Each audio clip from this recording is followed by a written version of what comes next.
ரோமர் 8:37 இவைகள் எல்லாவற்றிலும் நம்மிலே அன்பு கூறுகிறவராலே நாம் முற்றிலும். அப்படின்னா சபை என்பது தோற்று போன ஒரு இடத்துல இல்லை. இன்னொன்று, நாம் வெற்றிக்காக யுத்தம் பண்ணுற கூட்டமும் இல்லை. நாம் யார்? கர்த்தர் நமக்கு செய்து வைத்திருக்க வெற்றி போய் சொந்தப்படுத்துறது தான் நம்ம வேலை. அப்போ நமக்கு என்ன வேணும் தெரியுங்களா? இப்போ நான் சொன்னேன்னு, கர்த்தர் நல்லவர் என்பதை உணர்ந்து கொள்ளுங்கள். என்ன வேணும்? அப்போ நமக்கு அந்த ரியலைசேஷன் வேணும். சரியா? ஒரு வெற்றி வாழ்க்கைக்கு நான் நமக்கு எல்லாம் தெரிஞ்ச வேத பகுதி, அதுலேருந்து நான் சில வார்த்தைகளை நான் உங்களுக்கு சுட்டி காட்டுகிறேன். சரியா? இந்த வெற்றி வாழ்க்கை எந்த இடத்துல நாம் இருந்தாலும் சரி, சொன்ன இப்போ 7 காரியங்களை கவனித்தோம். நான் சொன்னேன், மேலோட்டமாக பார்த்தீங்கன்னா அந்த வியாகுலம், வருத்தம், துன்பம்லாம் ஒரே மாதிரியே நமக்கு தோன்றும். ஆனால் அந்த ஒரிஜினல் எழுதப்பட்ட வார்த்தைகளை பார்த்தீங்கன்னா வேறு வேறு அனுபவங்கள். அதாவது நம்முடைய ஆவிக்கிற வாழ்க்கையில் நாம் சந்திக்கிற பிரச்சனைகளோட வேறு வேறு வடிவங்கள் இதெல்லாம். அது எந்த வடிவத்தில் வந்தாலும் சரிதான், சபையை என்ன செய்ய முடியாது? தோற்கடிக்க முடியாது. சபையில் ஒரு அங்கத்தை கூட என்ன செய்ய முடியாது? பிசாசால் தோற்கடிக்கவே முடியாது. ஏன்னா நம்மளை அன்பு கூறுகிற ஒரு தேவன் நமக்கு இருக்கிறார். அந்த தேவன் எப்படார்? முற்றும் ஜெயம் கொள்ளுகிற மாற்றுகிறார். இன்னும் சொல்ல போனால் வெற்றியின் மேல் வெற்றி பெற வைக்கிறார். நம்ம வெற்றி பவனியிலே பங்கு பெற வைத்திருக்கிறார். ஆகவே நாம் தோற்று போன கூட்டம் இல்லை. அப்போ நமக்கு இன்றைக்கி என்ன வேண்டும்? கர்த்தர் எனக்காக எல்லாத்தையும் ஆயத்தம் பண்ணி வைத்திருக்கிறார். அந்த உணர்வு உங்களுக்கு எனக்கும் மிக அவசியம். உங்களுக்கு ஞாபகப்படுத்துகிறேன். உங்களுக்கு தெரியும், கர்த்தர் நமக்காக 3 காரியங்களை உலகத்தோட்டத்துக்கு முன்னாடியே ஆயத்தம் பண்ணி வைத்திருக்கிறார். 1 கொரிந்தியர் 2ஆம் அதிகாரம் 9ஆம் வசனத்திலிருந்து வாசிங்க. எழுதியிருக்கிறபடி தேவன் தம்மில் அன்பு கூறுகிறவர்களுக்கு ஆயத்தம் பண்ணினவைகளை கண் காணவும் இல்லை. கவனிச்சீங்களா? நாம் வாசித்தோம், நம்மில் அன்பு கூறுகிறவர்கள் நாம் முற்றிலும் ஜெயம் கொள்றோம். அதே நேரத்தில் நமக்கு என்ன தெரியணும்? அவரிடத்தில் நாம் அன்பு கூறும்போது, அவர் முதல்ல நம்மகிட்ட அன்பு கூறுகிறார். அடுத்தது என்ன? நாம் அவர்கிட்ட அன்பு கூறுறோம். தெரியுங்களா? அன்பு கூறும்போது உலக தோட்டத்துக்கு முன்னமே கண் காணவும் இல்லை, ஆயத்தம் பண்ணினவர்கள் என்ன செய்யல? கண் காணல, காது கேட்கவும் இல்லை, காது கேட்கல, அவைகள் மனுஷனுடைய இருதயத்தில் தோன்றவில்லை. நமக்கோ தேவன் அவைகளை தமது ஆவியினாலே வெளிப்படுத்தினார். கவனிச்சீங்களா? இப்ப என்ன வேண்டும்? ஆவியானோட உதவி இல்லைன்னா என்ன செய்ய முடியாது?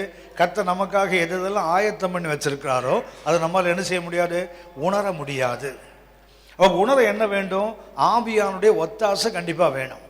இன்னைக்கு பொதுவாக சபை என்றாலே அபிஷேகம் அல்லது ஆவியானதற்கு பல பாஷைகளை பேசுவது, வரங்கள் செயல்படுவது, வல்லமையான காரியங்களை செய்வது, கர்த்தருக்காக மகிமை எழும்பி நிற்பது, இப்படி தான் நம்ம நினைக்கிறோம். ஆனால் அடிப்படையான ஒன்று என்ன தெரியுங்களா? தேவன் நமக்காக என்னென்ன உலகத்தோட்டத்துக்கு முன்னாடியே ஆயத்தம் பண்ணி வைத்திருக்கிறாரோ அதை நாம் என்ன செய்யறீங்களா? உணர்ந்து கொள்வதற்குத்தான் ஆவியானவர். கவனித்துக் கொள்ளுங்கள். அப்படின்னா அபிஷேகம் பெற்றது வெறும் அந்நிய பாஷை பேசுவதற்கோ, கைகளை தட்டி பரவசம் அடைவதற்கோ, இல்லை என்றால் ஆடி பாடி கர்த்தரை மகிமைப்படுத்துவதற்கு மாத்திரம் அல்ல. அதெல்லாம் ஆரம்ப அனுபவங்கள். யாருக்குமே அபிஷேகம் வரும்போது நம்ம ரொம்ப பலவீனமானாலும், உடம்பும் பலவீனம், உள்ளேயும் பலவீனம் தான். கர்த்தருடைய மகத்துவம் நம்மள வரும்போது கையை தட்டுவது இயல்பு, வைப்ரேட் ஆகுது இயல்பு, கொஞ்சம் ஆடுறது பாடுறது இயல்பு. சாகிற வரைக்கும் ஆடிட்டே இருக்கக்கூடாது. சரியா? ஆரம்ப அனுபவங்கள் இது வேணும். ஆனால் என்ன ஆகணும்? அப்புறம் ஆவியிலே வளர்ந்து போகணும்ல.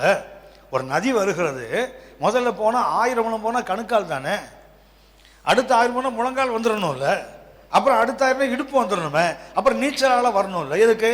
ஆவியானுக்குள்ள இருக்கிற ஆழங்கள். அதுக்காக சாகிற வரைக்கும் அந்த கணுக்கால் என்ன குறிச்சிட்டே இருப்பாங்களா? என்ன செய்யணும்? கணுக்கால், முழங்கால், இடுப்பளவு, நீச்சலாலும் கடந்து போகணும்ல. இதுதான் ஆவியானவருக்குள்ள கர்த்தருடைய சபை வளர வேண்டிய வளர்ச்சி. அப்போ ஆவியானவர் கொடுக்கப்பட்ட நோக்கம் என்ன? God has prepared everything for his church before the foundation of the earth. பூமிக்கு அஸ்திவாரமே போடல. ஆனால் கர்த்தர் என்ன பண்ணாரு? உங்களுக்காக எனக்காக ஆயத்தம் பண்ணின மேன்மைகள் உண்டு. அது என்ன? கண் காணாது, காது கேட்காது, மனுஷயத்தில் தோன்றாது. ஆனால் கர்த்தர் நமக்கு தமது ஆவியினால் நமக்கு அதை வெளிப்படுத்துவான்னு போட்டிருக்கல. இப்போ ஆவியானவர் கொடுக்கப்பட்ட நோக்கம் என்ன? கர்த்தர் நமக்காக ஆயத்தம். ஞாபகம் இருக்கும், நீங்கள் நான் எப்பொழுது தெரிந்து கொள்ளப்பட்டோம்? உலக தோட்டத்துக்கு எதற்கு? உலக தோட்டத்துக்கு முன்னமே நம்ம தெரிந்து கொண்டார். எதற்கு? எபேசியர் 1ஆம் அதிகாரம் 4ஆம் வசனம் வாசிங்க. எபேசியர் 1:4. தமக்கு முன்பாக நாம் அன்பில் பரிசுத்தமுள்ளவர்களும் குற்றமில்லாதவர்களுமாய் இருப்பதற்கு அவர் உலகத் தோற்றத்துக்கு முன்னே கிறிஸ்துவுக்குள் நம்மை தெரிந்து கொண்டபடியே. கவனித்துங்கள், எதுக்கு தெரிந்து கொண்டார்? நாம் அன்பிலே பரிசுத்தமுள்ளவர்களும் குற்றமில்லாதவர்களுமாய் இருப்பதற்கு. எங்க? அவருக்கு முன்னே. எங்க நிக்கணும்? அவருக்கு முன்னே. ஆனா எப்ப தெரிந்து கொண்டார்? உலகத்தோட்டத்துக்கு முன்னே. கவனித்துக் கொள்ளுங்கள், இது உங்களுக்கு தெரியும், மறந்த மாதிரி இருக்கும் உங்களுக்கு, அதை கொஞ்சம் ஞாபகப்படுத்துகிறேன். இதுக்கு பேரு நித்தியம், எட்டர்னிட்டி. இதுக்கு அப்புறம் மறுபடியும் நித்தியம். இதுக்கு பேரு காலம். கவனித்துக் கொள்ளுங்கள், இது என்ன? நித்தியம். சரியா? அதுக்கப்புறம் நம்ம உலகத்துக்குள்ள வரோம். 70 வருஷம், 80 வருஷம், 100 வருஷம் கூட இருக்கலாம், கர்த்தர் கிருபை இருந்தால். அப்படின்னா என்ன ஆகுது? நாம இங்க தொடங்குவோம், வந்துட்டே இருக்கோம், தெரியுங்களா? இங்க ஒரு நாள் முடியும். இது ஒவ்வொருத்தருக்கும் கர்த்தருடைய கிருபையின்படி 70, 80, 120 அப்படிலாம் போகலாம் வயசு. ஆனால் தொடங்கின ஒரு நாள் முடிஞ்சிடும்ல. ஒவ்வொரு வருஷம் ஆகும்போது நம்ம வயசு கூடுதா குறையுதா? குறையுதா கூடுதா? கவனித்துக் கொள்ளுங்க, கூடல குறையுது.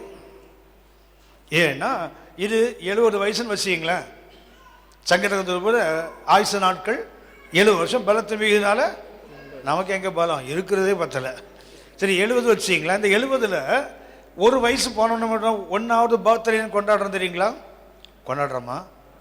ஹலோ, வசதி இருக்கோ வசதி இல்லையோ, யாராக இருந்தாலும் என்ன பண்ணுவாங்க? இந்த ஃபர்ஸ்ட் பர்த்டே எல்லாருக்கும் விசேஷம் இல்லையா? சரியா? ஆக்சுவலாக எப்படி கொண்டாடணும்? ஃபர்ஸ்ட் டெத் டேன்னு கொண்டாடணும். ஹலோ, ஏயா நாங்கள் வீட்டில் இருக்கோம், உங்களுக்கு பிடிக்கலையான்னு கேளுங்களேன். என்று எப்படி கொண்டாடணும்? அம்மாவா இல்லையா? 70 வருஷம் கற்றுக் கொடுத்துருக்காரு, ஒரு வருஷம் முடிஞ்சு போச்சுல. இங்கிலீஷ்காரன் வந்து நாணயமானவன், நேரான ஆள். என்ன பண்ணுவான் தெரியுங்களா? ஐ ஹவ் மிஸ் த பஸ்மா. பஸ்ஸை விட்டானா என்ன பண்ணுவான் தெரியுங்களா? I have miss the bus. நம்ம சொன்னால் பஸ்ஸை நம்ம விட்டு போயிட்டாமா. ஹலோ, பஸ்ஸுக்காரன் விட்டுட்டு போயிட்டான். அவன் எங்கடா விட்டான்? நீ லேட்டாக வந்த. விட்டது அவனா நாமளா? இங்கிலீஷ்காரன் சொல்லுவான் தெரியுங்களா? ஐ ஹவ் மிஸ் த பஸ்மா. நம்ம சொன்னால பஸ்ஸை விட்டுட்டு போயிட்டான். நமக்கு எப்போவுமே இப்படி அடுத்தவன் மேலே உப்பேத்தியே பழக்கம். நமக்கு அடுத்தவன் தலையில் மூட்டையை சுமத்துற நமக்கு வேலை. அவன் எவ்வளோ அழகாக ஹவ் ஓல்டு ஆர் யூன்னு கேட்குறான் பாருங்களா. அவன் உனக்கு எத்தனை வயசுன்னு அதுக்கு எனக்கு ஹவ் அங்கே அப்படியே தமிழ் மொழியாக்கம் பண்ணுங்க, எவ்வளவு கிளடாயிருக்குன்னு அர்த்தம். ஹவ் அவனை ஐ ஆம் 15 இயர்ஸ் கிளடுன்றான்ல இவன். ஹலோ, அவன் சரியாக தான் கேட்குறேன். ஏன்னா உனக்கு 70 வயசுனா ஒரு வயசு போனேன்னா ஒரு வயசு குறைஞ்சிச்சு, ஒரு வயசு குறையுது. அதாவது ஹவ் ஓல்டு, எவ்வளவு கிழவன் ஆயிட்ட, எவ்வளவு கிழவி ஆயிட்ட. அப்படியே தமிழில் கேட்டு பாருங்க, பேத்துருவான் நம்ம மூஞ்ச. எவ்வளவு கிளவியா இருக்குன்னு கேட்டு பாருங்க. என்னடா கொழுப்புன்னு வாங்கிறாது. அது கவனித்துக் கொள்ளுங்கள். ஒவ்வொரு வருஷம் போகும்போது நமக்கு குறைஞ்சிட்டே தானே வருது. அப்புறம் அர்த்தம் என்ன? காலத்துக்குள் நுழையிற ஒவ்வொருத்தரும் எதை நோக்கி நடக்கிறான்? நித்தியத்தை நோக்கி நடக்கிறான். ஒவ்வொரு அடி எடுத்து வைக்கும் போது நம்ம காலத்தை தொலைச்சிக்கிட்டே வரோம். இதுக்கு எட்டர்னிட்டி, இதுக்கு பேர் டைம்னு பேர். இதுக்கு என்ன? டைம், காலம். இதுக்கு தான் 24 மணி நேரம் உண்டு, இதுக்கு தான் 7 நாள் உண்டு, இதுக்கு தான் 30 நாள் 31 நாள் உண்டு, இதுக்கு தான் 360 நாள் உண்டு. இதுக்கு கிடையாது ஒன்றும். 24 மணி நேரமும் கிடையாது, 7 நாளும் கிடையாது, 30 நாள். எது நித்தியம் என்றால் என்ன? டைம்லெஸ் டைம், காலம் இல்லாத காலம். இதுக்கு பேர் என்ன பேரு? காலம் இல்லாத காலம். இது காலம். இது டைம், அவுட் ஆஃப் டைம். இது டைம். கர்த்தர் நம்ம எங்க செலக்ட் பண்ணாரு? இங்க. எங்க செலக்ட் பண்ண? உலகத் தோற்றத்துக்கு முன்னே. அதாவது நம்ம இந்த காலத்துக்குள்ள வர்றதுக்குள்ள கர்த்தர் எங்க தெரிந்து கொண்டார்? இங்க தெரிந்து கொண்டார். அப்ப நம்ம எங்க இருந்தோம்? அவருக்கு உள்ள இருந்தோம். எபேசியர் 1:4 திரும்ப வாசிங்க. எபேசியர் தமக்கு முன்பாக நாம் அன்பில் பரிசுத்தம் உள்ளவர்களும். தமக்கு முன்பாக எப்போ? இங்கயா அங்கேயா? இங்க. இங்க தமக்கு முன்பாக நம்ம எப்ப நிற்போம்? மணவாட்டியை ஒரு நாள் இங்கே தான் நிற்போம். இது ஆண்டவர் இயேசு நிற்கிறோம்னு வச்சுங்களேன், நம்மளாம் போய் நிற்போம்ல, மணவாட்டியை நிற்போம்ல அவருக்கு முன்பாக. எதுக்கு நம்ம தெரிந்து கொள்ளுகிறார்? தமக்கு முன்பாக நாம் அன்பிலே பரிசுத்தம் உள்ளவர்களும் குற்றமில்லாத கரை இல்லாத ஒரு மணவாட்டியை அவருக்கு முன்னாடி நிற்பதற்கு எங்க செலக்ட் பண்ணார்? இங்க இல்ல, எங்க? ஹலோ, புரியுதா? நீங்கள நானும் ஓசூர்ல செலக்ட் பண்ணப்படல, சென்னையில செலக்ட் பண்ணப்படல. எங்க? எட்டர்னிட்டி. உலகமே தோன்றல, காலங்களே உருவாகல, அதுக்கு முன்னாடி நித்தியத்தில் நம்ம செலக்ட் பண்ணியிருக்காங்க. அப்ப நம்ம எப்போ செலக்ட் பண்ணப்பட்டோம்? we were selected in eternity for eternity. கவனிச்சீங்களா? நித்தியத்துக்காக, நித்தியத்தில் கர்த்தர் நம்மை தெரிந்து கொண்டார். தெரிஞ்சு என்ன பண்ண? காலத்துக்குள்ள கொண்டு வைக்கிறார். ஹலோ ஹலோ, அப்படின்னா நம்ம செலக்ட் பண்ணதும் நித்தியத்தில், நமக்காக ஆயத்தம் பண்ணப்பட்டதும் நித்தியத்தில். அதான் 1 கொரிந்தியர் 2:9. இப்போ வாசிங்க தம்பி. 1, தேவன் தன்மில் அன்பு கூறுகிறவர்களுக்கு ஆயத்தம் பண்ணினவைகளை கண்கள் காணல, காது கேட்கல, மனதில் தோண்டல, ஆனா தேவன் நமக்கு அவைகள் தமது ஆவியினாலே வெளிப்படுத்தினார். எப்போ உருவாக்கினார்? உலகம் தோன்றதுக்கு முன்னாடி. எப்ப நம்ம செலக்ட் பண்றாரோ அப்போ என்ன பண்றாரு தெரியுங்களா? நமக்காக God has prepared many things. அது ஒண்ணு என்ன தெரியுங்களா? எபிரேயர் 10ஆம் அதிகாரம், எபிரேயர் 10ஆம் அதிகாரம் 5ஆம் வசனம் வாசிங்க. எபிரேயர் 10ஆம் அதிகாரம் 5ஆம் வசனம். ஆகையால் அவர் உலகத்தில் பிரவேசிக்கும் போது, எப்போ ஆண்டவர் இயேசு உலகத்துக்குள்ள வரார், அது நாம எப்படி காலத்துக்குள்ள வந்தோமோ அப்படியே நித்தியத்திலிருந்து என்ன பண்றாரு? காலத்துக்குள்ள வரார். அவர் வரும்போது பலியையும் காணிக்கையும் நீர் விரும்பவில்லை, பலியையும் காணிக்கையும் நீர் விரும்பவில்லை, ஒரு சரீரத்தை எனக்கு ஆயத்தம் பண்ணி. என்ன ஆயத்தம் பண்ணப்பட்டது? ஒரு சரீரம். இந்த சரீரம் எப்போ ஆயத்தம் பண்ணப்பட்டது? இயேசு உலகத்துக்குள்ள வரும்போது மரியன்னையின் கருவில் வைக்கப்பட்டது அல்ல. எப்போ? உலக தோற்றத்துக்கு முன்னாடியே அவர் ஆயத்தம் பண்ணப்பட்டார். ஆதாம கர்த்தர் உருவாக்கினார்ல, உருவாக்கினாரா? உருவாக்கும் போது எப்படி உருவாக்கினார்? தமது சாயல், தமது ரூபம் போட்டிருக்கு இல்லையா? தேவனுக்கு தான் சாயலே கிடையாது, தேவனுக்கு தான் ரூபமே கிடையாது இல்ல. ஆவியான தேவனுக்கு ரூபம் பாடுறோம்ல, தேவனுக்கு ரூபம் இருக்கா? இருக்கா? இல்ல. அப்ப ஆதாம எந்த சாயல் உருவாக்கினா, எந்த ரூபத்தில் உருவாக்கினார் ஐயா? அப்ப இயேசுக்கு முன்னாடி ஒரு சாயல் இருந்திருக்குல்ல. ஹலோ, என்ன சாயல்? மனிதனை படைக்கும் போது எத்தனை நாள் படைச்சார் தெரியுங்களா? 6ஆம் நாள். ஆமாவா? ஆதாம என்னைக்கு கொடுத்து எந்த நாள்ல படைத்தார்? 6ஆம் நாள்ல. ஆனா நட்சத்திரம், சூரியன் என்னைக்கு படைக்கப்பட்டது? 4ஆம் நாள்ல. இங்கதான் இருக்கீங்களா? ரொம்ப யோசிக்கிறீங்களோ? ரொம்பலாம் சிந்திக்காதீங்க சரியா? இருக்கிற கொசு மூலையும் பறந்துடும் அப்புறம். சரியா? அப்படியே கேஷுவலா ஃப்ரீயா இருங்க, வைடு ஓப்பனா இருங்க சரியா? எதையும் அப்படியே அக்செப்ட் பண்ணக்கூடிய இடத்துல மாத்திரம் இருந்தா போடும். கவனிங்க. 1ஆம் நாள் வெளிச்சம், 2ஆம் நாள் ஆகாய விரிவு, 3ஆம் நாள் கனிதரும் விருட்சங்கள், 4ஆம் நாள் சூரியன் சந்திரன் நட்சத்திரங்கள், 5ஆம் நாள் நீந்துகின்றவர்கள் பறக்கின்றவைகள், 6ஆம் நாள் மிருகங்கள், அப்புறம் மனுஷன். சரியா? அப்பாடா, கொஞ்சம் மூச்சு விடுங்களேன். கவனிங்க. 6 நாள் படைச்சார்ல, 4ஆம் நாள் எது படைக்கப்பட்டது? நட்சத்திரம். 6ஆம் நாள் படைக்கப்படுறான் மனுஷன். இந்த மனுஷனை படைக்கிறதுக்கு 2 நாளைக்கு முன்னாடி கர்த்தர் எதை படைச்சிட்டாரு? நட்சத்திரத்துல. அதுல ஒரு நட்சத்திரம் எதுக்கு? ஆண்டவர் இயேசு பிறக்கும் போது தோன்றுவதற்கு நட்சத்திரம். எப்போ? 4ஆம் நாள்லயே. மனிதனை படைத்தது 6ஆம் நாள்ல. ஆனா அந்த மனிதனுக்கு ஒரு மீட்பர் வரும்போது உருவாகின்ற நட்சத்திரம் எப்போ படைக்கப்பட்டது? அப்படின்னா இவனை படைக்கும் முன்னாடியே தெரியும் கீழே விழுவான். விழுந்தா இவனை மீட்பதற்கு ஒரு மீட்பர் போகணும். அந்த மீட்பர் போகும்போது ஒரு நட்சத்திரம் தோன்றணும் கர்த்தர் முன்னாடி தீர்மானித்தா தெரியுங்களா? அப்படின்னா இயேசு எப்போ உருவாக்கப்பட்டார்? ஆதாம் வந்த பிறகா? மனிதனை மீட்பதற்கு தேவன் மனுஷனா வரும்போது என்ன உருவத்தில் இருக்கணும்னு தேவனுடைய சிந்தையில் இருந்ததோ அந்த உருவத்தில் தான் ஆதாமை படைத்தார். அப்படின்னா இந்த உருவம் எப்போ இருக்குது இயேசுவுக்கு? அவர் உலகத்துக்குள்ள வரும்போது இல்லை, நித்தியத்திலேயே இருக்கு அவருக்கு. புரியுதா? அப்படின்னா கர்த்தர் முதல்ல எதை உண்டாக்குகிறார்? ஒரு சரீரம் உண்டாக்கு. எதற்கு? நமக்காக சிலுவையிலே உடைக்கப்படுவதற்கு.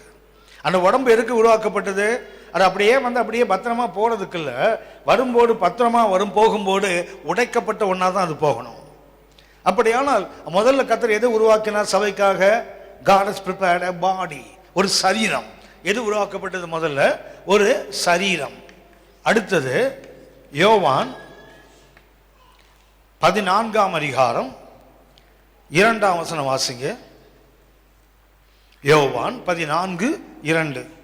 என் பிதாவின் வீட்டில் அநேக வாசஸ்தலங்கள் உண்டு, அப்படி அல்லாதிருந்தால் நான் உங்களுக்கு சொல்லி இருப்பேன், ஒரு ஸ்தலத்தை உங்களுக்காக ஆயத்தம் பண்ண. அடுத்தது என்ன ஆயத்தம் பண்ணப்படுகிறது? ஒரு ஸ்தலம். ரெண்டா நமக்கு என்ன? ஒரு ஸ்தலம் ஆயத்தம் பண்ணப்படுகிறது. ஏசாயா 25ஆம் அதிகாரம் 6ஆம் வசனம். ஏசாயா 25:6. சேனைகளின் கர்த்தர் இந்த மலையிலே சகல ஜனங்களுக்கும் ஒரு விருந்தை ஆயத்தப்படுத்துவார். அடுத்த எது ஆயத்தம் பண்ணப்படுகிறது? ஒரு விருந்து, a feast.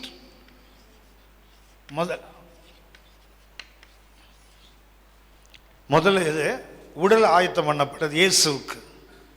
அடுத்தது என்ன? உங்களுக்கு எனக்கும் பிதாவின் வீட்டில் ஒரு வாசஸ்தலம் ஆயத்தம் பண்ணப்படுகிறது. எது ஆயத்தம் பண்ணப்படுகிறது?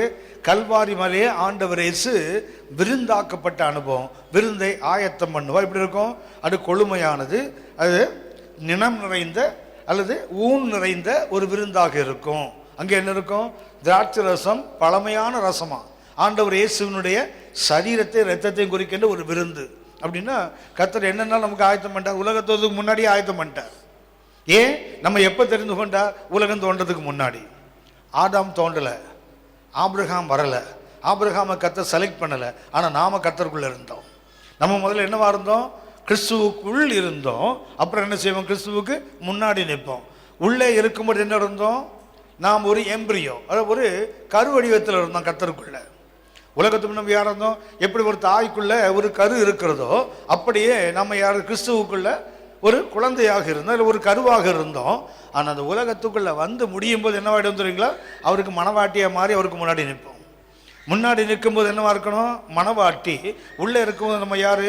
அவருடைய குழந்தை அல்லது அப்படியே ஒரு தாயின் கருவில் இருக்கிற ஒரு கருவை போல. அப்படின்னா இதெல்லாம் தேவன் என்ன பண்றாரு? உலக தோட்டத்துக்கு முன்னாடி நமக்கு இதெல்லாம் ஆயத்தம் பண்ணி வச்சுட்டா பாருங்களேன். உலகம் தோண்டின பிறகு, ஆதாம் உருவான பிறகு, இல்லை ஆபிரகாம் தெரிந்து கொள்ளப்பட்ட பிறகு அல்ல இதெல்லாம் ஆயத்தம் பண்ணப்பட்டது.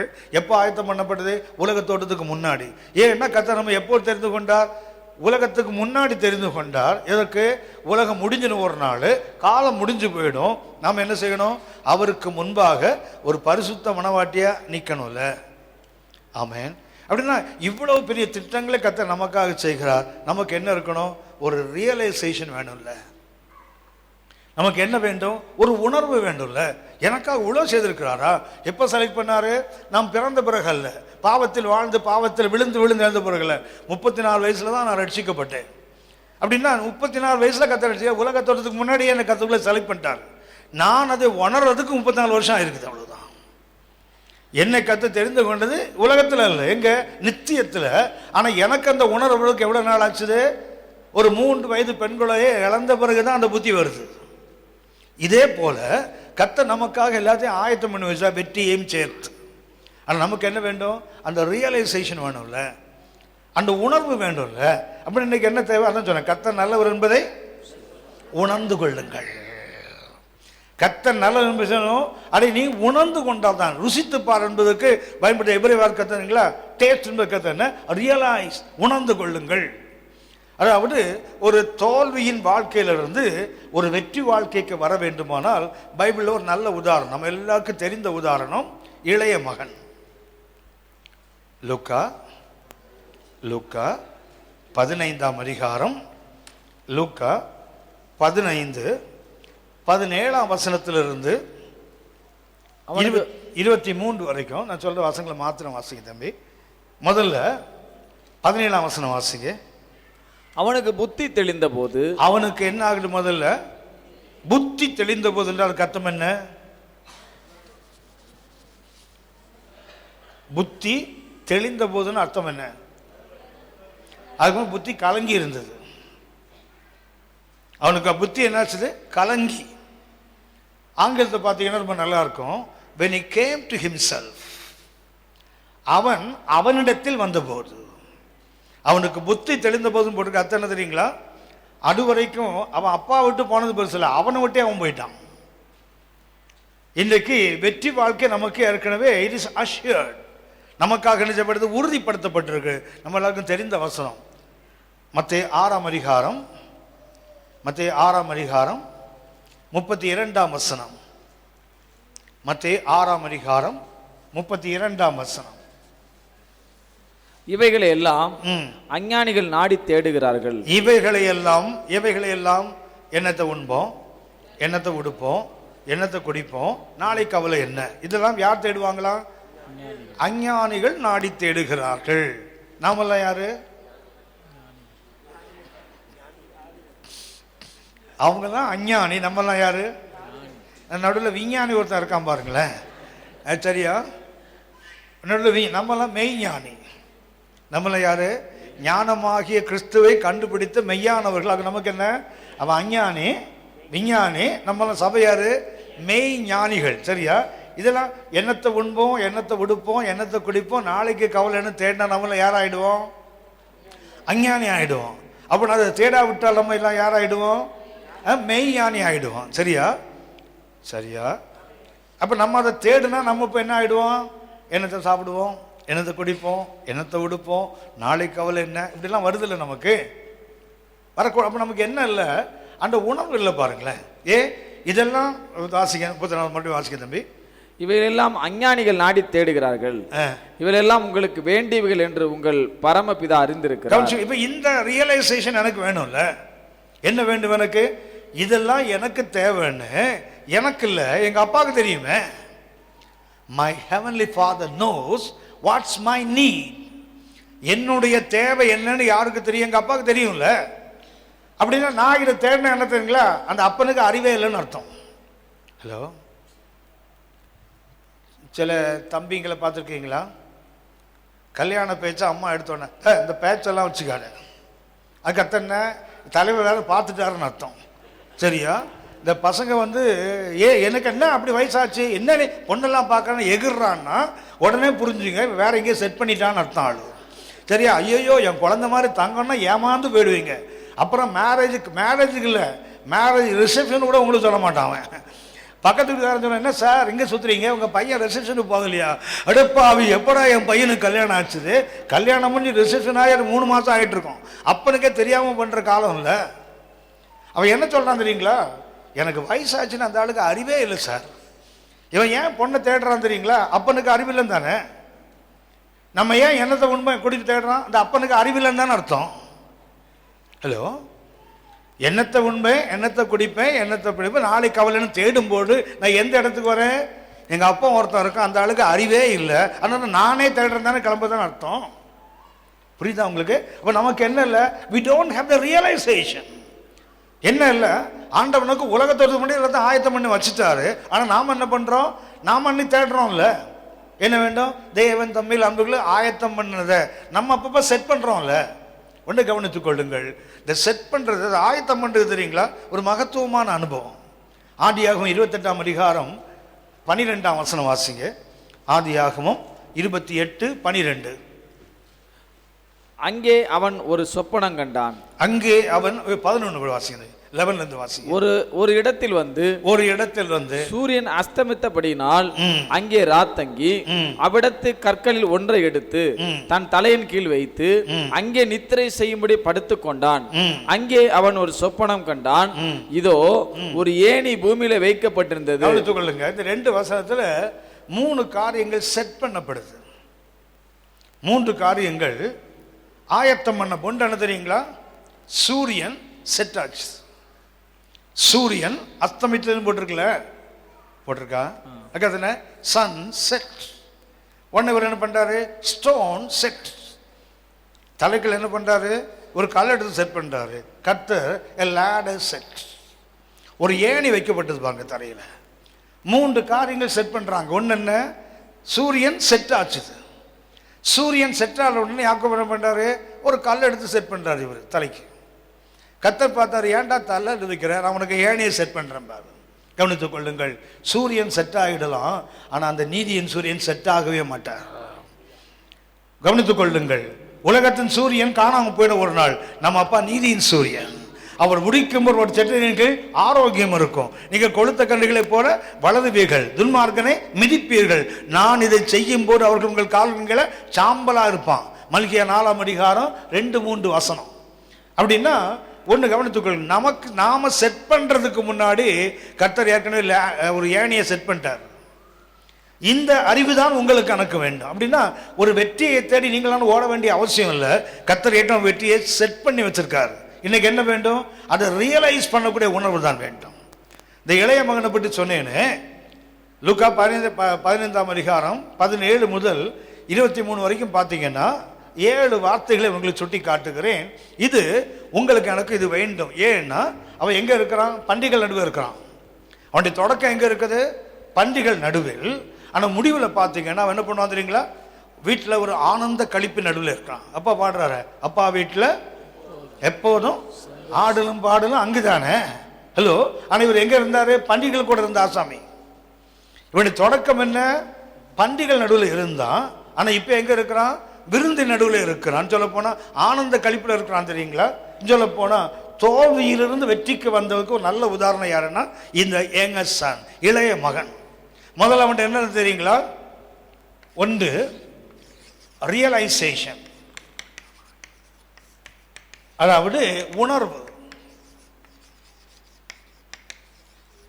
என்ன பண்ணா, அவனுக்கு புத்தி தெளிந்த போது அவன் என்ன பண்றான்? நான் யாரு, எங்க அப்பா யாரு, அவனுக்கு என்ன வருது? ஒரு உணர்வு வருது பாருங்களேன். ரெண்டாவது என்ன பண்றான்? அவன் தீர்மானிக்கிறான், ரெசல்யூஷன். மூன்றாவது என்ன? ரெண்டாவது என்ன? தீர்மானம். மூன்றாவதாக தோல்வியிலிருந்து வெற்றிக்கு வருகின்ற மூன்றாவது படி மனம் திரும்புதல், ரிப்பெண்டன்ஸ்.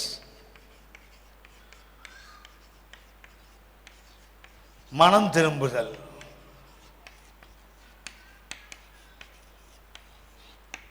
நான்காவதாக அவனுடைய வாழ்க்கையில் இருந்தது ரிட்டர்ன், திரும்பி வந்தான்.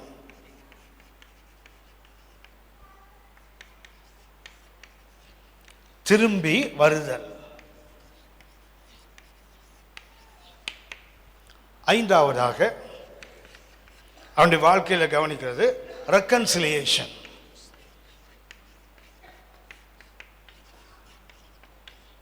ஒப்புரவாகுதல்.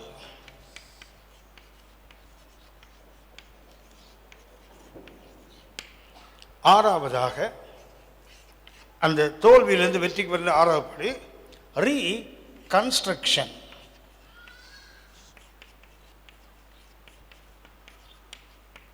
திரும்ப கட்டப்படுதல்.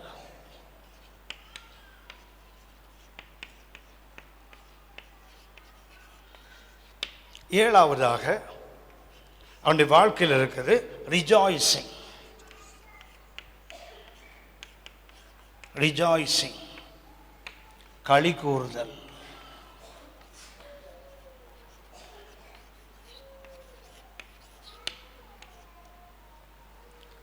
வெற்றி வாழ்க்கைக்கு தேவையான 7 படிகள். இளைய மகன் எங்க இருந்தா? முதல்ல 5ஆம் அதிகாரம் 16ஆம் வசனம் வாசிங்க. லூக்கா 5:16. லூக்கா 5ஆம் அதிகாரம் 15ஆம் அதிகாரம் 16ஆம் வசனம். 16. அப்பொழுது பன்றிகள் தின்கிற தவிட்டினாலே தன் வயிற்றை நிரப்ப ஆசையா இருந்தான், ஒருவனும் அதை அவனுக்கு கொடுக்கவில்லை. தோல்வியின் உச்ச கட்டத்தில் இருக்கான் பாருங்க. அவன் தகப்பனுடைய சொத்து தனக்கு வேண்டிய சுதந்திரம் வைத்து வாங்கிட்டாரு. தூரத்தில் என்ன பண்ணா? அதை தவறாக வாழ்ந்து அதை அழிச்சிட்டான். அடுத்து என்ன பண்றான்? அவன் குறைவுபடும் போது தேசத்தில் பஞ்சமும் வந்தது. பஞ்சத்தின் உச்சக்கட்டம் என்ன பண்ணிட்டு அவன் போய் அந்த ஊர்ல இருந்து ஒரு குடியானோடவே ஒட்டி கொண்டான். அதாவது அவன் இவனை வேலைக்கு வைக்கல, இவனை என்ன பண்ணான்? போய் ஒட்டி கொண்டான். ஒட்டி கொண்டா இவனா மதிப்பானா? ஒட்டி கொண்டா யாராவது மதிப்பானா? அவனா கூட்டு வேலை கொடுத்தா சம்பளம் கொடுப்பான், சாப்பாடு கொடுப்பான். இவனா போய் எதையாவது முடிஞ்சா கொடுங்க அப்படி ஒட்டிக்கிட்டான போனான், மதிக்கவே மாட்டான். சென்னையில் ஆட்டோக்களை பார்த்தீங்கன்னா இந்த ஆட்டோ டிரைவர்லாம் பார்த்தீங்கன்னா பெரிய கவிஞர்களாக இருப்பான் சில ஆசாமி. அதில் ஒருத்தன் எழுதிக்கிறான், உன்னை விரும்புகிற பெண்ணை மணக்காதே. சாரி, நீ விரும்புகிற பெண்ணை மணக்காதே, உன்னை விரும்புகிற பெண்ணை துறக்காதே. என்ன பண்றாரு? மறக்காதே, துறக்காதேயா. பரவாயில்லடா, கவிஞர்கள் ஆட்டோவும் ஓட்டுறாங்க. என்ன பண்ணுறாங்களா, நீ விரும்புகிற பெண்ணை மன கத்தம் என்ன, நீ இவ்வளோ தான் கட்டுவன் ஒத்த கால் நின்ன மகனை சாகிற வரைக்கும் ஒத்த கால் கூட உனக்கு இருக்காது. என்னத்தான் அவள் அப்பா நீ தாண்டா பஸ் ஸ்டாண்டில் பின்னாடி நின்ன, நீ தானடா சர்ச்சு கோயரில் என்ன சுற்றி சுற்றி வந்தேன்னு அந்த மாதிரி என்ன பண்ணோம், சாகிற வரைக்கும் துரத்து வந்து அடிக்கும் பாருங்க. அதையே திருப்பி பார்த்தீங்கன்னா சில பொண்ணு பார்த்தீங்கன்னா எங்கள் அத்தை பையனை தான் கட்டுவன் ஒத்த கால் நிற்க தெரியுங்களா, அந்த மாதிரி ஆளை தான் கல்யாணம் பண்ணுன்றான் ஆட்டோக்காரன். ஏன்னா அவன் என்னைக்கு முறைத்தாந்ததை, ஏய் நீ தானடி என்னை கட்டுவேன்னு சொன்னேன், மிரட்டலாம். ஆண்டவர் கூட ஒரு ஃபார்முலா சொல்லி தருவார். யோவான் 15:16, நீங்கள் என்னை தெரிந்து கொள்ளவில்லை, நான் உங்களை, அது நான் எதை கேட்டாலும் கொடுத்துருவேன். கத்தன நீங்களா வந்து என்ன தெரிஞ்சுட்டு இருந்தீங்கன்னா இதை கிடையாது போடான்னு துரத்திடுவேன். ஆனால் நானில் உன்னை செலக்ட் பண்ணியிருக்கிறேன், ஏதாவது கொடுக்கலன்னா, யோ நானையா உன்னை செலக்ட் பண்ணேன், நானையா பரலோகம் வந்தேன், நீ தானே என்ன தேடி வந்த, குடியான்னு கேளுன்னு ஆண்டவர். அந்த ஆட்டோக்காரனு கூட அந்த அறிவு இருக்கு பாருங்களேன். அந்த வசனத்தை எப்படி திருப்பி வச்சுருக்கான் பாருங்களேன். நீ விரும்புகிற பெண்ணா, அதை நீ லவ் பண்ணுற பெண்ணா கல்யாணம் பண்ணாதடா, அது கோமாளித்தனம். ஒன்றை லவ் பண்ணுற பெண்ணா விட்டுறாதடா, அது கருப்போ சோப்போ, அது கண்ணு இருக்கதோ கண்ணு இல்லையோ, 1.5 கண்ணோ 2.5 கண்ணோ விடாத பொடியே சாகிற வரைக்கும் அவளை கால்கள் போட்டு மிதிக்கலான்னு கற்றுக் கொடுக்குறான் பாருங்களேன். இவனா போய் வேலைக்கு போனால் இவனா மடிப்பானா, தேசத்தில் பஞ்சம். இவன் என்ன பண்ணான், தகப்பனுடைய ஆஸ்திகளை தவறான வழிகளில் செலவு பண்ணிட்டான். இவன் என்ன பண்ணுறான், குறைவுபட்டான், பஞ்சம், குடியாண்டு ஒட்டி கொள்ளுகிறான். இதுதான் தோல்வியின் உச்சக்கட்டம். அவன் யாரவன், ஒரு பெரிய தகப்பனுடைய மகன், ஒரு பெரிய செல்வந்தனுடைய பிள்ளை. அவனுக்கு சுதந்திரத்துக்கு கொஞ்சமா, அவன் என்ன பண்ணான், அந்த சுதந்திரத்தை வாங்கி கொண்டு போய் என்ன பண்ணுறான், அதை தாறுமாறாக செலவழிச்சுட்டான். ஆவிக்குரிய உலகமும் இதுதான். இன்னைக்கு நம்ம கேட்டால் என்ன பண்ணுதுன்னா, கெட்ட குமாரன். அவனுக்கு என்ன பேர், ஹலோ என்ன பேரா, கெட்ட குமாரனா. அடுத்தது மனம் திரும்பிய மைந்தன். ஆக நல்ல தமிழ்ல, அது நல்ல தமிழ்ல, நல்ல தமிழ் என்ன மனம், இதெல்லாம் நம்ம போடுற கதை. பைபிளில் போட்டிருக்கிறது தெரியுங்களா, இளைய மகன். அப்பாவோட இருந்தாலும் இளைய மகன் தான், பண்டியோட இருந்தாலும் இளைய மகன் தான். திருப்பி வந்தாலும் எங்கடா வந்தேன்னு கேட்கல. அப்போதும் அவன் பரலோகத்தின் பார்வை எப்போதுமே மாறாது. கவனித்துக் கொள்ளுங்க. நமக்கு வெற்றி எப்போ, உலகத்தோட்டத்துக்கு முன்னாடி ஆயத்தம் பண்ணி வச்சுட்டாரு. நாம் மாறலாம், ஆனால் நமக்காக கர்த்தர் ஆயத்தம் பண்ண வெற்றி ஒரு நாள் மாறாது. இதைத்தான் பண்டிகள் உட்காரும் போது என்ன பண்ண அவனுக்கு உணர்வு வருது. So I have a father, எனக்கு ஒரு அப்பா இருக்கிறான்ப்பா. அவன் என்ன சொல்றான் பாருங்க, 17ஆம் வசனம் திரும்ப வாசிங்க. அவனுக்கு புத்தி தெளிந்த போது, அதாவது when he came to himself, ஆங்கிலத்தில் நல்லா இருக்கும், அவன் அவனிடத்தில் வந்த போது. அதுக்கு அர்த்தம் என்ன, அவன் அவனை விட்டே போயிட்டான். இப்ப என்ன பண்றான், அவனுக்கு அவனே வருகிறான். வந்த போது என் தகப்பனுடைய கூலிக்காரர் எத்தனையோ பேருக்கு நினைக்கிறான் பாருங்களேன். ஸோ எனக்கு இவ்வளவு பெரிய தகப்பன் இருக்கிறானே, இவ்வளவு பெரிய தந்தை எனக்கு உண்டுமே, அந்த உணர்வு வந்து என்ன பண்றான் தெரியுங்களா, என் தகப்பனுடைய வீட்டில் எத்தனையோ பேருக்கு பூர்த்தியான சாப்பாடு இருக்கிறது. யாருக்கு சாப்பாடு, கூலிக்காரனுக்கு. உங்களுக்கு ஞாபகம் இருக்கும் நினைக்கிறேன், இஸ்ரவேலில் 3 விதமான வேலைக்காரர்கள் உண்டு. ஒருத்தன் வேலைக்காரன், இன்னொருத்தன் கூலிக்காரன், இன்னொருத்தன் அடிமை. ஹலோ எத்தனை பேர் இருக்கா, ஒன்று சர்வன்ட், அடுத்தது ஹையர்ட் லிங்க் அல்லது ஹையர்ட் சர்வன்ட், மூணாவது ஸ்லேவ். எத்தனை வேலைக்காரர்கள், ஒருத்தன் வந்து வேலைக்காரன் சர்வன்ட், அடுத்தது என்ன கூலிக்காரன் ஹையர்ட் சர்வன்ட், மூணாவது என்ன ஸ்லேவ் அடிமை. இதில் வேலைக்காரனுக்கு என்ன உண்டு தெரியுங்களா, அவனுக்கு சம்பளம் உண்டு. அதாவது மந்த்லி ரேட்டட் மாதிரி, அவர் பர்மனன்ட் எம்ப்ளாயி. அவருக்கு என்ன உண்டு, சம்பளம் உண்டு. வீட்டில் காலைல ஒரு வாரம் வேலை செய்வார், சாப்பிட்டு போயிடுவார், மாதம் முடிஞ்சு அவருக்கு சம்பளம் கொடுத்துருவாங்க. இவ யார், வேலைக்காரன். கூலிக்காரன்னா டெய்லி ரேட்டட் எம்ப்ளாயி. அது வந்து தம்பி ஒரு 4 தென்னை மரம் வைக்கணும்ப்பா, குழியை வெட்டுப்பா, வெட்டுவான். என்ன பண்ணுவான், சாயங்காலம் கூலியை கொடுப்பான். அவனுக்கு சாப்பாடு கிடையாது. கூலிக்காரனுக்கு என்ன கிடையாது, கூலி உண்டு, சாப்பாடு கிடையாது. அடிமை இருக்கான் தெரியுங்களா, அவனுக்கு சாப்பாடு உண்டு, சம்பளம் கிடையாது. ஹலோ ஹலோ வேலைக்காரனுக்கு சம்பளம் உண்டு, சாப்பாடு உண்டு. கூலிக்காரனுக்கு கூலி உண்டு, சாப்பாடு கிடையாது. அடிமைக்கு சாப்பாடு உண்டு, சம்பளம் கிடையாது. மொத்தத்தில் எங்களுக்கு தலை சுத்துது. Hello very simple. 3 ஊழிய, ஒருத்தன் யாரு, வேலைக்காரன் என்றால் சர்வன், அவனுக்கு சம்பளமும் உண்டு, சாப்பாடும் உண்டு. அவன் நிரந்தரமான ஒரு வேலைக்காரன். ஆனால் கூலிக்காரன் அப்படி இல்லை. இன்னைக்கு வந்து வேலை செய்து அவனுக்கு காசு, அவனுக்கு என்ன கொடுக்க வேண்டாம், சாப்பாடு கொடுக்க வேண்டாம். ஆனால் இந்த பையனுக்கு புத்தி வந்த போது சொல்றான், எங்க அப்பா யார் தெரியுமாடா, சாப்பாடு கொடுக்க வேண்டிய அவசியம் இல்லாத கூலிக்காரனுக்கே எங்க அப்பா சாப்பாடு கொடுக்குறாரு, நானும் இங்க பட்டினியால் வாடுகிறேனே. அவ என்ன வேணும் அவனுக்கு? முதல்ல அந்த உணர்வு வருது பாருங்களேன். தோல்வியின் வாழ்க்கையிலிருந்து வெற்றியின் உச்சக்கட்டத்துக்கு வருவதற்கு வேதத்தில் ஒரு அற்புதமான ஒரு பெயிண்டிங், அதுதான் அந்த இளைய மகனுடைய நிகழ்ச்சி. அந்த இளைய மகனை பற்றி ஆண்டவர் ஊமையா சொன்னார் தெரியுங்களா? It's a picture about success from defeat. தோல்வியிலிருந்து ஒரு வெற்றி வாழ்க்கைக்கு வரணும்னா அவனுக்கு முதல்ல என்ன வேண்டும்? அந்த ரியலைசேஷன். நான் தான் சொன்னேன், கர்த்தர் நமக்காக எல்லாம் ஆயத்தம் வச்சா உலகத்தோட்டத்துக்கு முன்னாடி நமக்கு என்ன உண்டா, இன்னும் அந்த உணர்வு வரல, நமக்கு அதை ரியலைஸ் பண்ண முடியல. அதை உணர்ந்திருந்தால் நீங்கள் நீங்க இப்படி இருக்கவே முடியாது. தோல்வி வாழ்க்கை என்பது ஆவிக்குரிய வாழ்க்கையில் எனக்கும் சரி நமக்கு தெரியும் எப்போதுமே கிடையாது. ஏன்னா இட் இஸ் ஆல்ரெடி ப்ரிப்பேர்ட். நம்ம யாரு?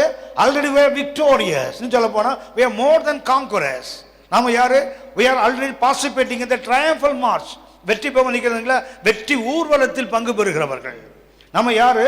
நமக்காக வெற்றி கொடுக்கிற இயேசு என்ற ஒரு நாமம் இருக்குது. இத்தனையை வைத்துக்கொண்டு நம்ம இன்னைக்கு தோல்வி உள்ள வாழ்க்கை வாழுவோமானால் நம்ம என்ன நினைக்கிறோம்? தோல்வி வெற்றி சாத்தியமா? வெற்றி முடியுமா? அது எப்படி பிரதர்? மாம்சம் இருக்கிற வரைக்கும் பலவீனம் இருக்கும். அது யோபு பிரதர், நீங்க இல்ல. ஆபிரகாம் சொன்னாரு, குப்பையும் தூசியும் சொன்னாரு, அது சபை இல்லை. கவனித்துக் கொள்ளுங்கள். ஆபிரகாம் சொன்னாரு, நான் யாரு? குப்பை, நான் தூசி. சபைக்குள்ள குப்பைக்கும் தூசிக்கும் வேலையே கிடையாது. அது குப்பை கடங்குல இருக்கணும். அதெல்லாம் சபையில் யார் தான் இருக்கணும்? வெற்றியாளன் தான் இருக்க முடியுமே தவிர அவன் யார் கிடையாது. டஸ்ட். நீங்கள் நானும் இல்லை. we are not rubbish at all. சபையில் என்ன? சபையை குப்பையும் தூசியும் கொண்டா வச்சுக்கார் கர்த்தர்.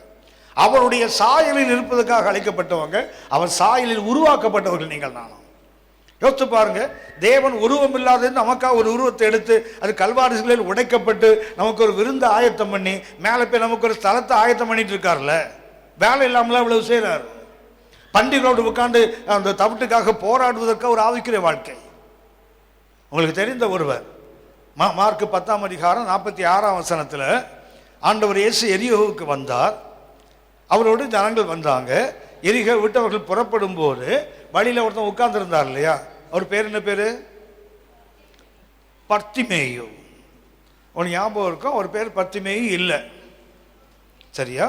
10:46 வாசிக்க. மார்க் 10:46. பின்பு அவர்கள் எரிகோவுக்கு வந்தார்கள். எரிகோவுக்கு வந்தார்கள். அவரும் அவருடைய சீசுகளும் திரளான ஜனங்களும் எரிகோவை விட்டு புறப்படுகிற போது திமேயுவின் மகனாகிய பர்திமேயு. கவனிச்சீங்களா? அவர் பேர் பர்திமேயு கிடையாது, அவங்க அப்பா பேர் திமேயு. ஹலோ, திமேயு, திமேயுவின் மகனாகிய பர்திமேயு என்கிற ஒரு குருடன். பர்திமேயு என்ற பெயர் கர்த்தமே திமேயுவின் மகன் தான் அர்த்தம்.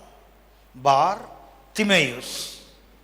பார் திமேயுஸ் என்றால் கிரேக்க மொழியில பார் என்றால் மகன் என்று அர்த்தம். பார் பர்த்தலமை. கவனிச்சிருக்கீங்களா? தலமா என்பவருடைய மகன். பர்னபாஸ் ஆறுதலின் மகன். பரபாஸ் தகப்பனின் மகன். இந்த பார் என்ற கிரேக்க வார்த்தைக்கு அர்த்தம் மகன், மகன், மகன். அப்படின்னா இவருக்கு பேர் பர்திமேயு கிடையாது. யாரு? திமேயுவின் மகன் என்னும் அர்த்தம் கொள்ளுகிற பர்திமேயு என்று இருக்கும். திரும்ப வாசிங்க தம்பி 46. பின்பு அவர்கள் எரிகோவுக்கு வந்தார்கள். அவரும் அவருடைய சீசர்களும் திரளான ஜனங்களும் எரிகோவை விட்டு புறப்படுகிற போது திமேயுவின் மகனாகிய பர்திமேயு என்கிற அந்த பர்திமேயு பேர் இல்ல, திமேயுவின் மகன், அவ்வளவுதான். ஞாபகம் இருக்கா? திமேயு பேருக்கு அர்த்தம் ஞாபகம் இருக்கா? திமேயு என்ற பேருக்கு அர்த்தம் ஞாபகம் இருக்குதா? ஹைலி பிரைஸ்ட், மிக உயர்ந்த விலை மதிப்புடையவர். அப்பா பேர் என்ன பேரு? பையன் என்ன பண்றான்? ரோட்ல உட்காந்து பிச்சை எடுக்கிறான் பாருங்களேன். இதான் நிறைய ஆவிக்குரியவர்களால தான். எங்க அப்பா யாரு? வெள்ளியும் பொண்ணும் என் தந்தைக்கு சொந்தம், மலைகளில் திரியும் 1000 வலைகள் எனக்கு சொந்தம். நான் பிச்சை பசியா இருந்தா, ஹலோ ஆமா நான் ராமாயணமா பேசிட்டு இருக்கிறேன். ஹலோ, சங்கீதக்காரன் சொன்னா தெரியுங்களா? வெள்ளியும் பொண்ணும் கர்த்தருக்கு சொந்தம், வானமும் பூமியும் என் ஆண்டவருக்கு சொந்தம், மலைகளில் திரிகின்ற 1000 வரையாடுகள் எனக்கு சொந்தம். அவர் பசியா இருந்த யார்ட்டுமே கேட்க மாட்டார். அவ்வளோ பெரிய தகப்பனுக்கு பிள்ளைகளாக்கி நீங்களும் நானும் ரோட்ல உட்காந்து அம்மா தாயேன்னு கேட்டா அது கேவலம் இல்லை. அதுதான் பண்டிகளோடு போராடுற இளைமகன் செய்த வேலை தான். பன்றிகளோடு இருக்கும்போது he had a realization, ஒரு உணர்வு. என்ன? எங்க அப்பா வீட்டில் சாப்பாடு கொடுக்க வேண்டிய அவசியம் இல்லாத கூலிக்காரனே சாப்பிட்டு மீதியா இருக்கிற நான் இங்கே பசியினால் வாடுகிறேனே அப்படின்னு என்ன பண்ணா தெரியுங்களா? ஒரு உணர்வு வந்து பாரு. அடுத்தது என்ன? தீர்மானிக்கலாம் பாருங்களேன். அடுத்து என்ன பண்ண? he came to resolution, நான் எழுந்து என்ன பண்றான் பாருங்க. அவன் தீர்மானிக்கிறான். அடுத்து என்ன பண்ணிட்டான்? அவன் எழுந்து அடுத்து என்ன பண்ணா தெரியுங்களா? அப்பாட்ட திரும்பி வரான் தெரியுங்களா? என் தகப்பனிடத்தில் போய் மனம் திரும்புறான் பாருங்களேன். நாலாவது என்ன அவன் செய்து முக்கியமானது? திரும்பி வரான் அப்பாட்ட. ஐந்தாவதாக ஒப்புரவாகிறான். தகப்பனே, உமக்கு முன்பாக படத்துக்கு முன்பாக நான் பாவம் செய்தேன், உன்னுடைய குமார்னு சொல்லப்பட எனக்கு தகுதி இல்லை. என்ன பண்றான்? ஒப்புரவாரான் பாருங்க. ரெக்கன்சிலியேஷன் ஒப்புரவு. அடுத்தது என்ன? அவன் தன்னை திரும்ப கட்டப்படுறதுக்கு ஒப்பு கொடுக்காம பாருங்க. என்ன? அவன் கூலிக்காரனை ஒருத்தனா வச்சுக்கோன்னு சொல்ல நினைச்சான், ஆனா சொல்ல விடல. சொல்ல நினைச்ச என்ன பண்ணா? கூலிக்காரன் என்ன டெய்லி சாப்பாடு போட்டு சம்பளம் கொடுத்தா எனக்கு போதும்பா, உன் பிள்ளைன்னு சொல்ல எனக்கு உரிமை இல்லை. ஆனா தகப்பன் என்ன பண்ணா தெரியுங்களா? அந்த வார்த்தை சொல்ல அவனை அனுமதிக்கல பாருங்களேன். தகப்பன் என்ன பண்ணல? அந்த வார்த்தையை சொல்ல அனுமதிக்காம பண்ணா, போய் அவனை கட்டிப்பிடித்து அவனை அரவணைத்து முத்தம் கொடுத்து என்ன பண்ணா தெரியுங்களா? அடுத்து அவனை அந்த ரீகன்ஸ்ட்ரக்ட் பண்ண திரும்ப கட்டுறான் பாருங்களேன். என்ன பண்ணு? அவனுக்கு வஸ்திரம், நல்ல வஸ்திரம், அந்த சிறந்த வஸ்திரத்துக்குள்ள போடியா, த பெஸ்ட் ரோப். அடுத்தது என்ன? பாதரட்சியை போடு, அவனுக்கு மோதிரத்தை போடு. அந்த கொளுத்த கண்டு என்ன பண்ண? மறுபடியும் அவனை கட்டுறான் பாருங்களேன். கட்டும்போது அங்கே என்ன உண்டாயிட்டு? ஆடல் பாடல் கொண்டாடும் கழிப்பு உண்டாயிட்டுல. அப்படின்னா தோல்வியிலிருந்து வெற்றி வருவதற்கு இந்த இளைய மகன் வாழ்க்கையில் 7 எளிமையான ஆனால் அடிப்படையானவைகள். இந்த ஒவ்வொன்றை பற்றி பேசினா மணிக்கணக்கில் பேசணும், சரியா? அப்புறம் இளைய மகன்லேயே நம்ம கதை முடிஞ்சு போயிடும். அதனால நான் இது இந்த அவுட்லைனை மாத்திரம் வைத்துக் கொள்ளுங்கள். இது நமக்கு தெரிந்த ஒரு வேத பகுதி. அதாவது தோல்வியிலிருந்து ஒரு தேவனுடைய பிள்ளை வெற்றியை பெற முடியுமா? பெற முடியும் என்பதற்கு மிக சிறந்த எடுத்துக்காட்டு எளிமையாக ஒரு குழந்தைக்கு கூட சண்டே ஸ்கூல் பிள்ளைகளுக்கு தெரிஞ்ச ஒன்று. ஆனால் அதில் என்ன இருக்கு தெரியுங்களா? From defeat to success. இன்னும் சொல்ல போனா அவன் எங்க இருந்தா? முதல்ல இவஸ் இந்த ரக்ஸ் எங்க கிடக்கிறான்? கிழிந்து போன சட்டை. இவஸ் இந்த ரக்ஸ் என்ன பண்றான்? அழுகி போன அழுக்கு பிடிச்ச சட்டையில கடந்தவன் இப்ப எங்க இருக்கான் தெரியுங்களா? ரிஜாய்சிங். எங்க இருந்து வந்தான்? அவன் அழுகையிலிருந்து வந்தான். எங்க போயிட்டான் தெரியுங்களா? அவன் ஆனந்த கழிப்பு. ரூத்துன்னு ஒரு அம்மா தெரியுங்களா? ஹலோ, இருந்துதான். 1ஆம் அதிகாரத்தில் என்ன இருக்கு தெரியுங்களா? அதுக்கு வீப்பிங். என்ன பண்ணாது? அழும். 2ஆம் அதிகாரத்தில் ஒர்க்கிங், வேலை பண்ணிச்சு பாருங்களேன். 3ஆவது என்ன? வெயிட்டிங். 4ஆவது வெட்டிங். இந்த 4 அதிகாரத்தை பார்த்தீங்கன்னா முதல் அதிகாரம் என்ன? வீப்பிங்.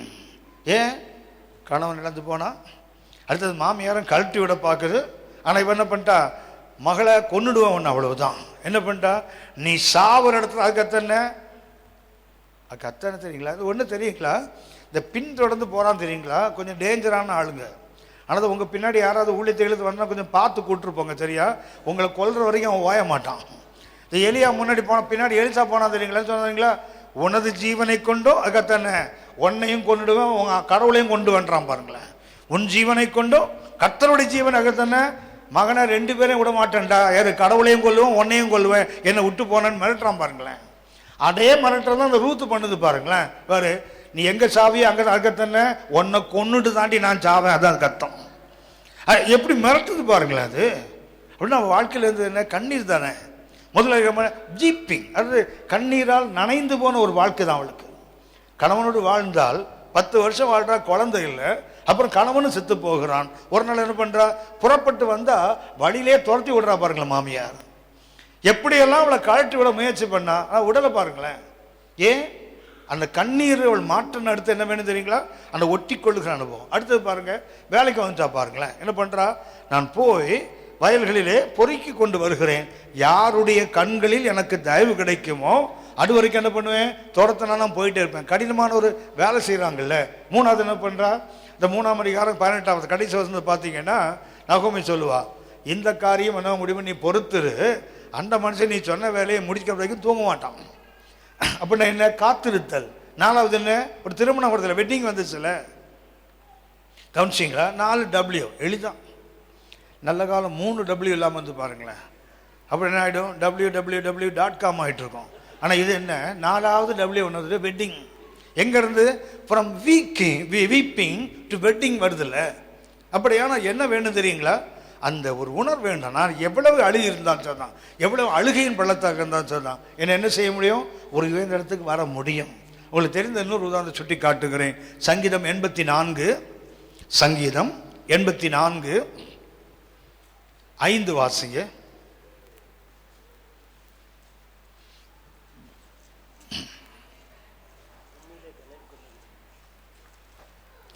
உம்மிலே பலன் கொள்ளுகிற மனுஷனும் தங்கள் இருதயங்களில் செம்மையான வழியை கொண்டிருக்கிற மனுஷனும் பாக்கியவான்கள். யார் பாக்கியவானா?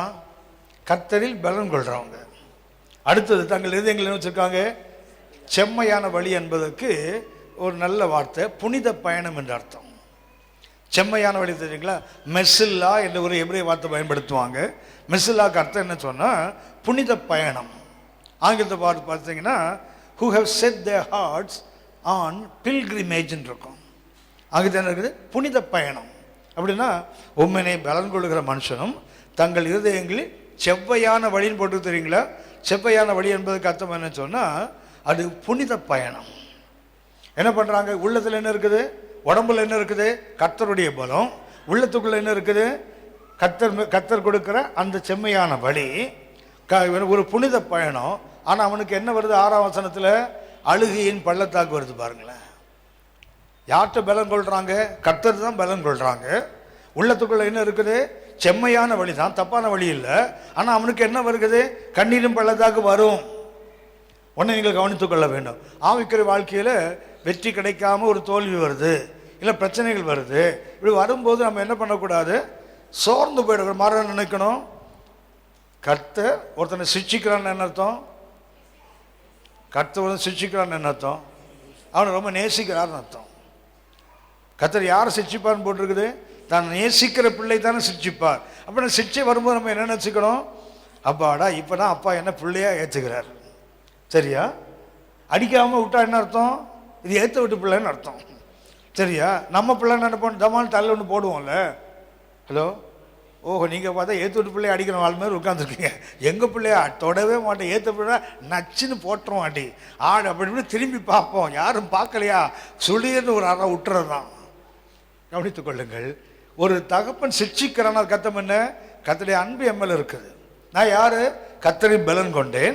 உள்ளத்தில் என்ன வச்சிருக்கேன்? செம்மையான வழியை வச்சிருக்கிறேன். ஆனால் எனக்கு என்ன வருது? கண்ணீர் பள்ளத்தாக்கு வருது இல்லை. வரும்போது என்ன பண்ணாங்களாம்? அடைய உருவ நடக்கிறான் பாருங்களேன். வெற்றி வாழ்க்கைக்கு என்ன தெரியுங்களா? கண்ணீரை கண்டு கதறிக்கொண்டு உட்கார்ந்துருக்கிறவன் வெற்றி வாழ்க்கைக்கு லாய்க்கல. அவன் என்ன பண்ண தெரியுங்களா? உருவ நடந்தால் கத்தம் என்ன? அப்படி பெனிட்ரேட் பண்ணி போறான், அவ்வளவுதான். கண்ணீர் பள்ளத்தாக்கு என்ன பண்ணும்? அவன் மிதிக்கிறான் தெரியுங்களா? என்ன ஆயிடும் தெரியுங்களா? அது நீர் ஊற்றா மாறி போயிடுச்சு பாருங்களேன். கண்ணீர் என்னவா மாற்றுது? நீர் ஊட்டாக. அவங்க வாழ்க்கையில் கண்ணீர் இருந்தது, கர்த்தருடைய பலம் இருந்தது, உள்ளத்தில் நல்ல வழி இருந்தது. ஆனாலும் வாழ்க்கையில் என்ன வருது? கண்ணீரின் பள்ளத்தாக்கு வந்தால் நம்ம தப்பு பண்ணிட்டோம்னு அர்த்தம் இல்லை. நம்ம வாழ்க்கையில் ஒரு ஆவிக்குரிய வெற்றியில் ஒரு தோல்வி வருதுன்னா உடனே நம்ம தப்பு பண்ணிட்டோம்னு அர்த்தம் இல்லை. அடுத்த வெற்றிக்கு கர்த்தர் என்னை நிரூபிக்கிறார். அடுத்த வெற்றிக்கு கத்தம்னா ஆயத்தப்படுத்துறாருன்னு அர்த்தம். நம் அது ரெண்டையும் பார்க்கணும். ஒன்று தப்பு பண்ணாலும் அடி விடும், அதே நேரத்தில் தப்பு பண்ணாத நேரத்தில் என்ன பண்ணும்? தோல்விகளை போல தெரியும். உங்களுக்கு தெரியும், தோல்விகள்லாம் சேர்ந்து ஒரு வெற்றியை உருவாக்கும். அதான் போட்டிருக்குது, all things work together for a good cos. ரோமர் 8:32 வாசிங்க. ரோமர் 8:32. சரி, 8:28 வாசிங்க. 8:28. அன்றியும் அவருடைய தீர்மானத்தின்படி அழைக்கப்பட்டவர்களாய் தேவனிடத்தில் அன்பு கூறுகிறவர்கள். அன்றியும் அவருடைய தீர்மானத்தின்படி அழைக்கப்பட்டவர்களாய் தேவனிடத்தில் அன்பு கூறுகிறவர்களுக்கு சகலமும் நன்மைக்கு ஏதுவாக நடக்கிறது. சகலம் என்றால் என்ன? நன்மை மாத்திர தீமையும் சேர்த்து தான். சகலம் என்பது ஆங்கிலம் பண்ண ஆல் திங்ஸ் நன்மைக்கு ஏதுவாக நடக்கும் போட்டு இருக்குது. ஆங்கிலம் பார்த்தீங்கன்னா all things work together for a good cause. ஒரு நல்ல காரணத்துக்காக தீமைகள் கூட. டீச்சர் சொல்லி கொடுத்தாங்கல்ல, plus into plus plus. Hello, plus into plus plus, plus into minus minus. சரியா? மைனஸ் இன்டு மைனஸ் மைனஸில் வரணும். அது என்ன ப்ளஸ்ஸு? ஹலோ, ப்ளஸ்ஸையும் ப்ளஸ்ஸையும் இருக்குன்னா ப்ளஸ் வருமா? மைனஸையும் மைனஸ் பண்ண மைனஸ் தானே வரணும். ஹலோ, ஏங்க அதானே உண்மை. ஆனால் டீச்சர் சொல்கிறாங்க இல்லை இல்லை மைனஸ் வந்து பிறகு ப்ளஸ் வரும், அப்படியே நம்புகிறோம்ல. வசனம் சொன்னால் மாத்திரம் ஐயா சுடுது. கணக்கு டீச்சர் சொன்னால் அப்படியே, எங்கள் அப்பா கணக்கு வாத்தியார் சரியா, -2 -+, அப்போ -2 மைனஸ்னா டபுள் மைனஸ் ஆகலை பலார்னு ஒரு அரை சொன்ன படிடா, பெரிய ஞானி படுறா உத வாங்கினோம்ல அன்னைக்கு. அப்போ அடி விழுந்தா மாத்திரம் நம்புகிறோம்ல. கர்த்தர் மாத்திரம் all things work together for a good காஸ்னா ஏன் நோவுது? அப்போ அதை மாத்திரம் ஏன் ஏற்றுக்க முடியலை? அவடத்தில் அன்பு கூறவனுக்கு சகலமும் நன்மைக்கு. அதுக்கத்தனை எத்தனை மைனஸ் வந்தாலும் தெரிதான், எல்லாம் சேர்ந்து ஒரு பாசிட்டிவை தான் உண்டாக்கும். அடுத்த என்ன பண்ணுறான், கண்ணீரும் பள்ளத்தாக்கு நடக்கும்போனுக்கு என்ன தோணுது, அவன் யோசிக்கிறான், கண்ணீரும் பள்ளத்தாக்கு தானே, நான் ஊர்வலம் நடந்தால் என்ன ஆகிடும், அது நீரூட்டாக மாறிடுமே. என்ன ஆகுமா, இவன் நடந்து நீரூட்டாக மாறும்போது, நீரூட்டு எங்கேருந்து வருது, நீரூட்டு எங்கேருந்து வருது, இவன் நடந்து போகிறான், கண்ணீரின் பள்ளத்தாக்க நெரிக்கிறான். அப்போ என்ன ஆகுது, கீழே இருந்து என்ன ஆகுது. அப்போ நல்லா கவனிச்சிங்க, ஆவிக்குரிய வெற்றி பயணத்தில் என்ன வருதுன்னா, கண்ணீர் வரும்போது வாங்கி ஒரு மிதிச்சிங்கன்னு என்ன ஆகிடும், அந்த கண்ணீரின் ஊட்ட அப்படியே நீர் ஊட்டாக மாறுது பாருங்களேன். அது கண்ணீரை வந்து களிப்பான நீர் ஊட்டாக மாற்றுறதுக்கு எங்கே இருக்குது, நம்ம காலில் தான் வேலை இருக்குது. ஹலோ, இது கத்தட்ட இல்லை. என்ன பண்ணும், கண்ணீரை மிதிக்கும் போது என்ன எடுத்துறீங்களா, அது நீர் ஊட்டாக மாறுது. நீர் ஊட்டாக மாறும்போது ஆண்டவர் பார்க்குறாரு, டே பய கில்லாடிடா, மேலே வந்து பாப்பார் தெரியுங்களா, பார்க்குறாரு. நான் கண்ணீரின் பள்ளத்தாக்கில் நடந்தான், ஆனால் என்ன பண்ணிட்டான், மிதி மிதிச்சு என்ன பண்ணிட்டான், அதை நீர் ஊற்றா மாற்றிட்டானே. இதுக்கு மேலே நம்ம சும்மா இருந்தால் நமக்கு மதிப்பு இல்லைடா. டேய் மழை அனுப்பிடாம இருந்து மழையும் குளங்களை நிரப்புன்னு போட்டிருக்கல. எப்படி மழை வந்தது, நீ கீழே இருந்து நீரூற்று வந்தால் கர்த்தர் என்ன பண்ணுவார், அவருடைய பங்குக்கு என்ன பண்ணுறாரு, மேலேருந்து மழையும் குளங்களை நிரப்பும். அவர்கள் பலத்தின் மேல் பலனடைந்து சீயோனில் வந்து காணப்படுவான்ல. எங்கிருந்து ஆரம்பித்தான், கண்ணீரின் பள்ளத்தாக்கள் ஆரம்பித்தான், எங்க வந்து சேர்ந்துட்டான், சீயோனில் காணப்படுறாங்கல்ல. அப்போ வெற்றி வாழ்க்கைக்கு என்ன வேணுதுங்களா, அந்த ரியலைசேஷன். இதை 7 படிகளும் மிக மிக மிக அவசியமானது வெற்றி வாழ்க்கைக்கு. அந்த சொன்னேன் இல்லையா, இது குழந்தைகளுக்கு கூட தெரிந்த ஒரு வேத பகுதி. ஆனால் அதுக்குள்ள கொஞ்சம் ஆழ்ந்து பார்த்தீங்கன்னா நீங்களும் நானும் கற்றுக்கொள்ள வேண்டிய அற்புதமான 7 ஆவிக்குரிய பாடங்கள். சரியா சரியா 7 வார்த்தையும் மனசில் வைத்துக் கொள்ளுங்கள். ஒவ்வொரு நாளும் உங்கள் ஆவிக்குரிய, நான் இப்போ நம்ம இன்னைக்கு கவனித்து கொண்டிருக்கிற பாடங்கள் வந்து இது வேத அறிவுக்குள்ள ஆவிக்குரிய அனுபவத்துக்கு. இந்த பாடம் முடியுதோ இல்லையோ கவனித்துக் கொள்ளுங்கள், ஒவ்வொரு வாழ்க்கையிலையும் வெற்றி பயணம் ஒரு மகிமையான அனுபவத்தோடு போயிடணும். இது அறிவுக்காக நான் உங்கள்கிட்ட பேசவே இல்லை. ஏனென்றால் இது என் வாழ்க்கை, நம்ம வாழ்க்கைக்கு. நான் இதுக்கு ஆழ்த்தமாக ஜெபித்த போது ஆண்டவரை எனக்கு ஒரு வெற்றி வாழ்க்கை விட தான் ஜெபம் பண்ணேன். இது உங்களுக்காக இல்லை. நான் எப்போதுமே உங்களுக்கு சொல்லியிருக்கேன், நம்ம சபையில் கொடுக்கக்கூடிய தலைப்புகள் எல்லாம் உங்களுக்கு அப்புறம் வருது இல்லையோ, முதல்ல எனக்கு வந்துடாது. பாஸ்டர் எனக்கு இந்த தலைப்பு கொடுக்கும்போது யோசித்தேன், கர்த்தர் எனக்கு இதை கொடுக்குறாரு. என் ஆவிக்கிற வாழ்க்கையில் ஒரு வெற்றி பயணத்துக்கு நான் என்ன கற்றுக்கொள்ளணும், கர்த்தர் சம்பந்தத்தை கற்றுக்கொண்டது தான் உங்கள்ட்ட பேசிகிட்டு இருக்கிறேன். அதனால் இது வந்து ஒரு வேத அறிவுக்கு நீங்கள் எடுக்கிறீங்களோ இல்லையோ, கண்டிப்பாக உங்கள் அனுபவமாக மாறணும். வாழ்க்கை ஆவிக்கிற வாழ்க்கையில் பலவீனமான தோட்டம் ஒருத்தன் இருக்கக்கூடாது. ஆமென். யோவேல் 3:10 வாசிங்க. யோவேல் 3ஆம் அதிகாரம் 10ஆம் வசனம் வாசிங்க. யோவேல் 3ஆம் அதிகாரம் 10ஆம் வசனம். உங்கள் மண்வெட்டிகளை பட்டயங்களாகவும், உங்கள் மண்வெட்டிகளை பட்டயங்களாக்குங்கள், உங்கள் அறிவாள்களை ஈட்டிகளாகவும் அடியுங்கள். அதுக்கு அர்த்தம் என்ன, உருவாக்குகின்ற கருவியை கொலை கருவியாக மாற்று. என்ன சொன்ன முதல்ல யாரு, அவர்கள் இன்ஸ்ட்ருமெண்ட்ஸ். இப்ப God says to make it weapons. என்ன பண்றாரு, அழிவுக்கு எத்தனமாக்கப்பட்ட கருவிகள், பட்டயம் ஈட்டிலாம் என்ன பண்றப்போ அதை உருவாக்குகின்ற கருவியாக மாற்று. அது கொலை கருவிகள் முதல்ல. இப்ப என்ன ஆகுது, உருவாக்குகின்ற கருவிகள். பட்டயம் என்ன ஆகட்டும், மண்வெட்டியாக மாறட்டும். ஈட்டு என்ன செய்யட்டும், அறிவாளாக மாறட்டும். பலவீனனும் தன்னை பலவான் என்று சொல்வானாக. என்ன சொல்லணுமா, பலவீனனும் தன்னை என்ன சொல்லணுமா, பலவான். ஏன், பலப்படுத்துகிற கர்த்தர் என்னோடு இருக்கிறார். ஆமென். என்னை பலப்படுத்துகிற கிறிஸ்துவனால எல்லாம் செய்ய முடியும். அப்படின்னா பலவீனன் என்பவன் கோத்திரத்தை ஒருத்தன் இருக்கக்கூடாது. இஸ்ரவேல் மக்கள் புறப்பட்டாங்க இல்லையா, புறப்பட்டாங்களா, ஒரே நாள் ராத்திரில வந்தாங்களா, வரும்போது வேதம் சொல்றீங்களா, கோத்திரத்திலே பலவீனப்பட்டவன் ஒருவனும் இருந்ததில்லையே. அந்த ராத்திரி பஸ்கா ராத்திரில ஒவ்வொருவனும் பலவான்களாக மாற்றப்பட்டார்கள். அந்த ராத்திரி என்ன நடந்ததுங்களா, ஒரு பெரிய அற்புதம் நடந்தது. அது ஒரே நாள் ஒரு நேஷனல் ஹீலிங்.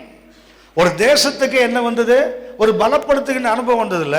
ஒரு தேசத்துக்கு கொடுத்தவ நம்ம சபைக்கு தரமாட்டாரா? ஏன் தனிப்பட்ட ஒரு தேவனுடைய பிள்ளை கொடுக்க மாட்டாரா என்ன? கண்டிப்பா கோத்திரத்தில் யார் கிடையாது? 12 கோத்திரங்கள், லட்சக்கணக்கான யுத்த புருஷர்கள், ஒருத்தம் கூட யார் கிடையாதா? சொல்ல ஒரு ஆள் கூட கிடையாது. அப்படியானால் கர்த்தர் நமக்கு வைத்திருப்பது என்ன? ஏதோ ஒரு அரைகுறையான வெற்றி இல்லை, ஏதோ கொஞ்ச நாள் வெற்றி அப்புறம் தோல்வி அல்ல, நிரந்தரமான வெற்றி. ஒவ்வொரு நாளும் வெற்றியின் மேல் வெற்றி பெறுகிற அனுபவம் எனக்கு ரொம்ப ஆசையாக இருந்தது. இந்த ஏழையுமே 4 நாள் டீச் பண்ணான்னு முதல்ல நினச்சேன். இந்த ஏழை வந்தோன்னு யோசித்தேன், எப்படியும் ஒவ்வொன்றும் 2 மணி நேரம் வேணும் டீச் பண்ணதுக்கு, முடிச்சிடலாம் 4 நாள். அப்புறம் நினச்சேன், இல்லை இல்லை நிறைய சொல்ல வேண்டி இருக்குது, இதோடு நின்றக்கூடாது. ஆகவே நான் இதை அவுட்லைனாக கொடுக்குறேன். நீங்கள் மெடிடேட் பண்ணுவீங்களே வீட்டில் போய். ஹலோ, ஹோம்ஒர்க் மாத்திரம் எங்களுக்கு பழக்கமே கிடையாது, சரியா? நாங்கள் ஸ்கூலுக்கு போகும்போதே ஹோம்ஒர்க்கை பற்றி டீச்சர் கேட்டால் அடுத்த நாள் அந்த ஏரியாலே நடமாட மாட்டோம். வீட்டில் வயிற்று வலி வந்துடும், ஸ்கூலுக்கு போகும்போது ஜுரம் வந்துடும், அப்படி படுத்துருவோம்ல. ஹலோ, இது எனக்காக கர்த்தருக்காக பண்ணாதீங்க, உங்கள் ஆவிக்கிற வாழ்க்கைக்கு பண்ணி பாருங்க. என்னுடைய ஆசனை தெரியுங்களா? இந்த ஏழையுமே இந்த 3 நாள் தொடர்ந்து நான் பேசணும்னு விரும்பினேன். முதல்ல இது எனக்கு வந்தபோது நான் யோசித்தவொன்னே, இது ரொம்ப அற்புதமாக இருக்குது. பண்டிகைகள் கூட இருக்கிறான், அப்புறம் எங்கிறான் பரமனுடைய வீட்டில் உட்காந்துருக்கிறான். எப்படிப்பட்ட ஒரு வெற்றி பயணம் பாருங்களேன். அந்த இளைய மகனை எத்தனையோ பார்வையில் பார்த்துருக்குறோம். ஒரு கிறிஸ்தவ வாழ்க்கையின் வெற்றி பயணத்துக்கு அடிப்படையான 7 தன்மைகள். ஆனால் இதுக்கு மேலே நிறைய நாம் கற்றுக்கொள்ள வேண்டியிருக்கு. அதனால் நான் இதோடு நடத்தி கொள்ளுகிறேன். ஆமேன். அப்படின்னா என்ன வேணும் தெரியுங்களா? இந்த பையன் அங்கே இருந்தபோது அவனுக்கு என்ன ஒரு உணர்வு வந்தது இல்லை. ஆனால் இன்றைக்கு ஆவிக்கிறவர்கள் இருந்தீங்களா, அன்ரியலைஸ்ட். இன்றைய சபை இன்றைக்கி எப்படி இருக்குது? ஏன் நமக்கு ஒரு வெற்றி பயணம் வரல அப்படின்னா என்ன தெரியுங்களா? நாம் இன்றைக்கு உணர்வற்றவர்களாக இருக்கிறோம். அந்த உணர்வு இன்றைக்கு முதல்ல வேணும். சில கருத்துக்களை சுட்டி காட்டுகிறேன். லூக்கா 13ஆம் அதிகாரம், லூக்கா 13ஆம் அதிகாரம் 16ஆம் வசனம் வாசிங்க. இதோ சாத்தான் 18 வருஷமாய் கட்டியிருந்த, இதோ சாத்தான் 18 வருஷமாய் கட்டியிருந்த ஆபிரகாமின் குமாரத்தியாகிய இவளை ஓய்வு நாளில் இந்த கட்டிலிருந்து அவிழ்த்து விட வேண்டியது இல்லையா என்றார். கவனிங்க, ஒரு ஆபிரகாமின் குமாரத்தி, ஆனா இவங்களை பிசாசு என்ன பண்றான்? 18 வருஷம் கட்டி வச்சிருக்கிறான். அதுக்கு அர்த்தம் என்ன? எவ்வளவு நிமிர முடியல பாருங்களேன். அதுக்கு அர்த்தம் என்ன? வெற்றி வாழ்க்கை இல்லாத ஒரு அனுபவம். நமக்கு என்ன செய்ய முடியாது? நிமிர்ந்து நிற்க முடியாதுல்ல. அப்படி என்ன வாழ்க்கை? ஒரு அடிமைத்தனத்தின் வாழ்க்கை. பேர் என்ன பேரு சொன்னேனே, பர்த்திமே என்றால் என்ன? பெரிய விலை உயர்ந்தவுடைய புள்ள, ஆனால் பிச்சை எடுத்து உட்கார்ந்துருப்பான். இந்த அம்மா பேர் என்ன பேரு? ஆபிரகாமின் குமாரத்தி. அதே போல பாருங்களேன், ஆபிரகாமுக்கு ஒரு குமாரன் இருந்தான். பேர் சொல்லுங்க. ஆபிரகாமுக்கு ஒரு குமாரன் இருந்தான். பேர் சொல்லுங்களேன். ஆமா, பாடாளத்தை கடந்தான் தெரியுங்களா? ஒருத்தன் ஒரு பணக்காரன் கடந்தான் தெரியுங்கன்னா சொன்னா, தகப்பனே ஆபிரகாமே. அப்பா பேர் என்ன பேரு? ஆபிரகாம். இருக்கிற பாதாளம். ஏண்டா உனக்கெல்லாம் பேரடா லாய்க்கு, அப்பம் பேரை கெடுக்க பிறந்திய. கவனிச்சிங்களா? எப்படி கூப்பிடுறான்? பாடாளந்து தகப்பனே ஆபிரகாமேன்னு கூப்பிடுற. அப்ப இவரு எவ்வளவு நிமிர முடியாத ஒரு அம்மா யாரு? அது ஆபிரகாம் குமாரத்தியா. குனிஞ்சிக்கிட்டே நடக்குது சாகிற வரைக்கும்.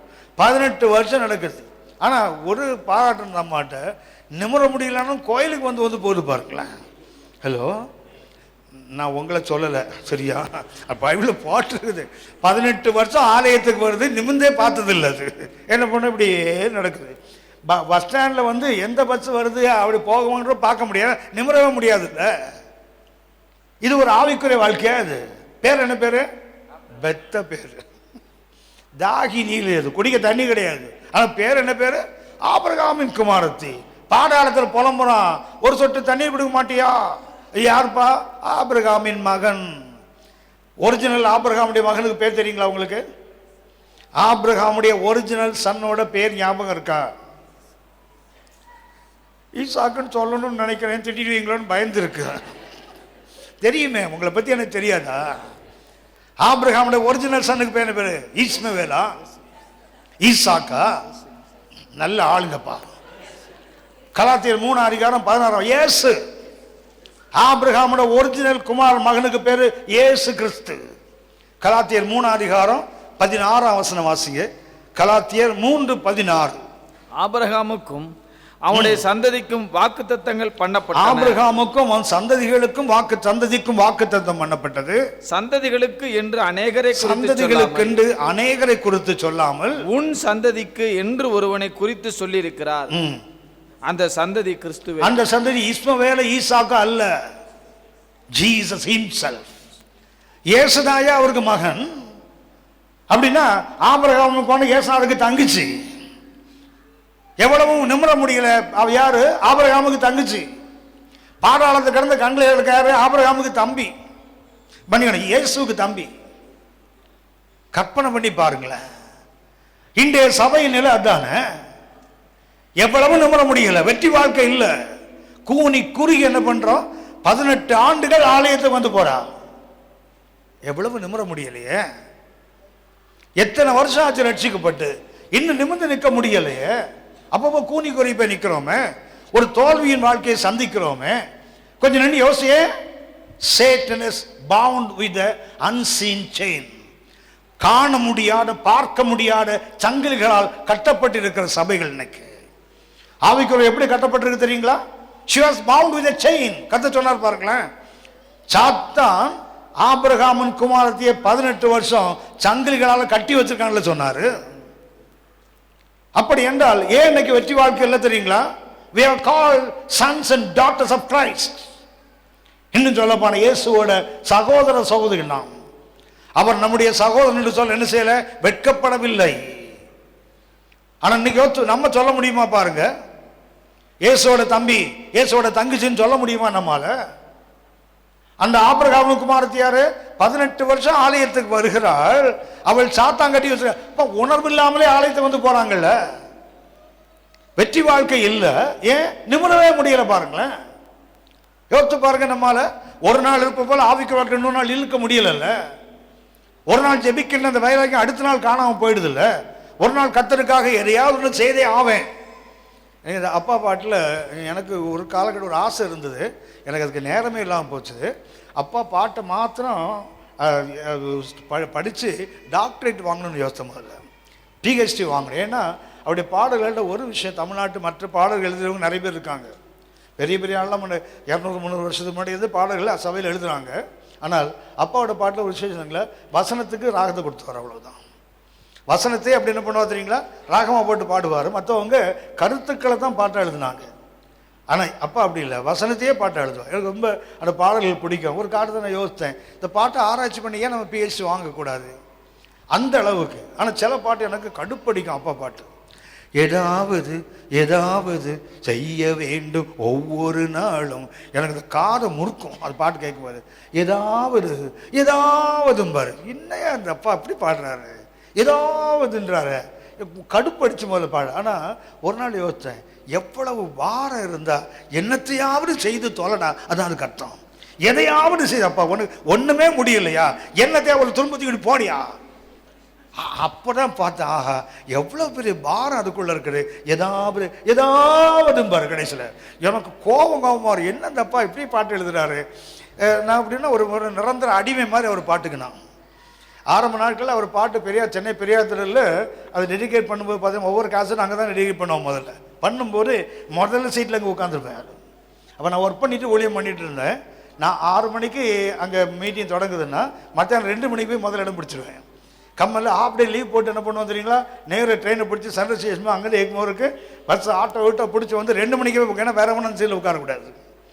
அப்படி ஒரு வெறிய மாதிரி இருப்பேன். ஆனால் இந்த பாட்டு எனக்கு பிடிக்காது.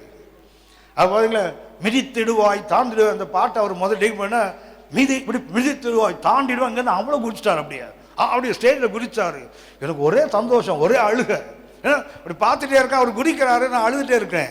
பக்கத்து ஃப்ரெண்டு, பிரதர் என்ன பிரதர் அழுறீங்க, இந்த ஃபாதர் குழந்த மாதிரி இருக்காரா, இந்த பெந்தகோஸ்தக்காரரை நாசம் பண்ணிட்டு போகிறாங்களான்னு அழுதுனாப்போ. பெந்தகோஸ்தக்காரர் அதை பண்ணிடுவான் போல, அப்படியே ஒரு குழந்தை மாதிரி மிதித்திடுவாய் தாண்டிடுவாய்ன்னா அந்த சந்தோஷத்தை அழுகையாக வந்துட்டு எனக்கு. ஆண்டவர் இப்படி குழந்தையாக இவங்க கடைசி வரைக்கும் இருக்கணுமே, இந்த அபிஷேகத்தை இந்த இன்னும் கெடுத்துடக்கூடாதுங்கிற ஒரு பாரம் எனக்கு அப்போ இருந்தது, இப்போவும் இருக்குது எனக்கு. ஆனால் இந்த பாட்டு கேட்க ரொம்ப கோபம் வரும். என்ன ஏதாவதுன்னு கடைசியில் எனக்கு ரொம்ப ஆனால் ஒரு நாள் வளர்ந்தேன், ஜெபிக்கும் பார்த்தேன், சே எவ்வளோ பெரிய பாரம் இருந்தேன்னா எதையாவது ஒன்று கர்த்தருக்காக செய். கொத்து நீங்கள் நான் யாரு? இயேசுவுக்கு சகோதர சகோதரிகள். எவ்வளவு பெரிய தேவன் இறங்கி வந்து நம்மை சகோதரன் என்று சொல்ல அவர் என்ன செய்யல? வெட்கப்படலன்னு போட்டிருப்பாருங்களேன். நம்ம சகோதரன் சொல்ல அவருக்கு என்ன செய்யல? அவருக்கு ஒன்றும் வெட்கமே இல்லை. ஆனா நான் யோசிச்சு பாருங்க, எனக்கு அந்த தகுதி இருக்குதா? அவருடைய தம்பி அவருடைய தங்கை என்று சொல்ல நமக்கு தகுதி இருக்கா? கவனித்துக் கொள்ளுங்கள். அப்படின்னா கீழே ஒரு குனிந்து கிடக்கிறவ, நிமிரவே முடியல, 18 வருஷம். அப்படின்னா ரட்சிக்கப்பட்டு நான் யோசிப்பேன், நான் ரட்சிக்கப்பட்டு 31 ஆண்டுகள் முடிஞ்சிச்சு. நான் யோசிச்சு பார்ப்பேன், நிமிர்ந்து நடக்கிறேனா? சில நேரத்தில் எனக்கு கான்ஃபிடென்ட் இருக்கும், நிற்கிறேன்டா ஆண்டவருக்கா. அநேக நேரத்தில் குனிஞ்சு தான் நிற்கிறேன். என் தலை தாழ்ந்து போகுமா நினைப்பேன், ஆண்டவரை அவமானப்படுத்துறேனே. ஒவ்வொரு நாளும் ஜெபம் பண்ணி ஜெபம் என்ன தெரியுங்களா? ஆண்டவரே, நான் ஊழியத்தில் வெட்கப்படக்கூடாது, உங்களையும் வெட்கப்படுத்திடக்கூடாது, நான் வெட்கப்படக்கூடாது. கர்த்தருடைய வார்த்தையை சொல்றேன், நான் வெட்கப்பட. அதே போல என் ஆண்டவரை என்னுடைய ஒரு சின்ன செயல் கூட வெட்கப்படுத்தக்கூடாது. இது எனக்கு மாத்திரமல்ல, எனக்கு தெரிஞ்ச ஒவ்வொரு ஊழியக்காரனும் ஜெபம் பண்ணி இதை சொல்லி ஜெபம் பண்ண, ஆண்டவரே அவங்க வெட்கப்படக்கூடாதுப்பா, உங்களை வெட்கப்படுத்திடவே கூடாது. ஏன்? எவ்வளவு பெரிய தேவன் எனக்கு சொந்தமா மாறிட்டார். உங்களுக்கு தெரிந்த வசனம் எபேசியர் 2ஆம் அதிகாரம் 19ஆம் வசனத்தை வாசிங்க. எபேசியர் 2:19 முதல். ஆகையால் நீங்கள் இனி அந்நியரும் பரதேசிகளும் நம்ம ஏலியன்ஸ் இல்ல, ஸ்ட்ரேஞ்சர்ஸ் இல்ல, அந்நியனும் இல்ல, பரதேசியும் அல்ல, பரிசுத்தவான்களோட ஒரே நகரத்தாரும் தேவனுடைய வீட்டாருமாய் இருந்து. நம்ம என்னவா இருக்க? தேவனுடைய வீட்டார். We are the household of God. கர்த்தருடைய வீட்டில் அவருக்கு சொந்தக்காரனா நாம தான். இயேசுவுக்கு தம்பின்னா நான் தான், நாம் தான். இயேசுவுக்கு தங்கை என்றால் நீங்களும் நானும் தான். அப்படின்னா எவ்வளவு நிமிர முடியாத ஒரு கூனிய 18 வருஷம் கட்டி வச்சிருக்கான். அவளுக்கு பேர் என்ன பேரு? ஆபிரகாமின் குமாரத்தியாம். ஆபிரகாமுக்கு மகன் யாரு? சந்ததி யாரு? கிறிஸ்து தானே. அப்படின்னா அந்த அம்மா யாரு? இயேசுவுக்கு தங்கை தானே. நிமிர முடியலையே. யோசிச்சுப்பார், நம்ம இன்னைக்கு கர்த்தருக்காக நிமிர்ந்து நிற்க முடியுதா? தோல்விக்கு காரணம் என்ன? Unrealised chains. நம்ம வாழ்க்கையில் என்ன இருக்கு தெரியுங்களா? உணர முடியாத கட்டுகள். இன்னைக்கு கட்டப்பட்டதே நிறைய பேருக்கு தெரியல. வெற்றி வாழ்க்கையை ஏன் வாழ முடியல தெரியுங்களா? we are bound to change but we unrealized it. நமக்கு என்ன பண்ண முடியல? அது உணரக்கூடிய தன்மை இல்லை. பாருங்களேன், ஆலயத்துக்கு வராங்க, காணிக்கை போட்டிருப்பாங்க. ஏன்னா காணிக்கை பெட்டியே பெண்களுடைய அந்த கோட்டில் தான் இருக்கு, உமன்ஸ் கோட்டில் தான் காணிக்கை பெட்டியா இருக்கு. அந்த ஏழை விளைவை மாற்ற இந்த அம்மா கூட காணிக்கை போட்டிருக்கோம். ஆனால் இயேசு என்ன சொல்லுகிறார்? 18 வருஷம் சாத்தானி விழா கட்டி வச்சிருக்கிறானே, இப்போ என்ன வேண்டும்? நீங்கள் நான் ஒரு வெற்றி வாழ்க்கை விளைவு, அந்த உணர்வு வேண்டும். நான் யாரு? என் இடம் என்ன? கர்த்தர் எனக்கு கொடுத்திருக்க மேன்மை என்ன? நான் இப்படி குனிஞ்சு நடந்தா தலை நிமிர்ந்து நடக்க வேண்டாமா தேவனுடைய பிள்ளை? ஒரு தேவனுடைய வெற்றி வாழ்க்கை என்ன வேண்டும்? தலை குனிஞ்சு எந்த இடத்தையும் எங்களால் நடக்கக்கூடாது. எந்த இடத்துல கர்த்தருடைய பிள்ளையும் அப்படி தலை நிமிர்ந்து முகம் அப்படிதான் போட்டிருக்கோம். தலைகளை நிமிர்ந்து பாருங்கள். தேவனுடைய பிள்ளை தலை குனிஞ்சு நடக்கவே கூடாது. சொன்னா உடம்பு பலவீனத்தை நான் சொல்லலை, உள்ளத்தில் எப்படி இருக்கணும்? I am a child of God. I am a daughter of God. நான் யாரு? I am a brother to Jesus. I am a sister to Jesus. அப்படின்னா என் ஆண்டவர் பேருக்கு ஒரு சின்ன களங்கம் வருவதற்கு என் வாழ்க்கை இருக்கக்கூடாது. இல்லை, குனிஞ்சு நடக்கிறாள். அப்படின்னா அவளுக்கு என்ன பிரச்சனை தெரியுங்களா? கட்டப்பட்டதே அவளுக்கு தெரியல. கர்த்தர் பார்க்கும்போது கட்டப்பட்டு இருக்கிறா, ஆனால் அவளுக்கு என்ன தெரியல? தான் அப்படின்னா வெற்றி வாழ்க்கை முடியாததுக்கு காரணம் என்ன தெரியுங்களா? நாம் அறியாத, நம்முடைய கண்களுக்கு புலப்படாத கண்ணிகளால் நான் கட்டப்படுகிறோம். ரெண்டாவது ஒரு சுட்டி காட்டுகிறேன், இந்த அன்ரியலைஸ், அதாவது உணர்வற்று நீங்களும் நானும், அது இன்விசிபிள் செயின்ஸ். நல்ல வார்த்தைக்கு என்ன இதுக்கு? இன்விசிபிள் செயின்ஸ் என்று சொல்லணும். இதை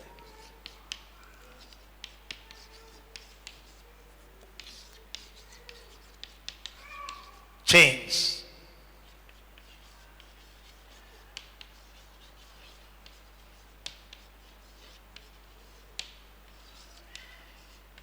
கண்ணுக்கு தெரியாத கட்டுகள்.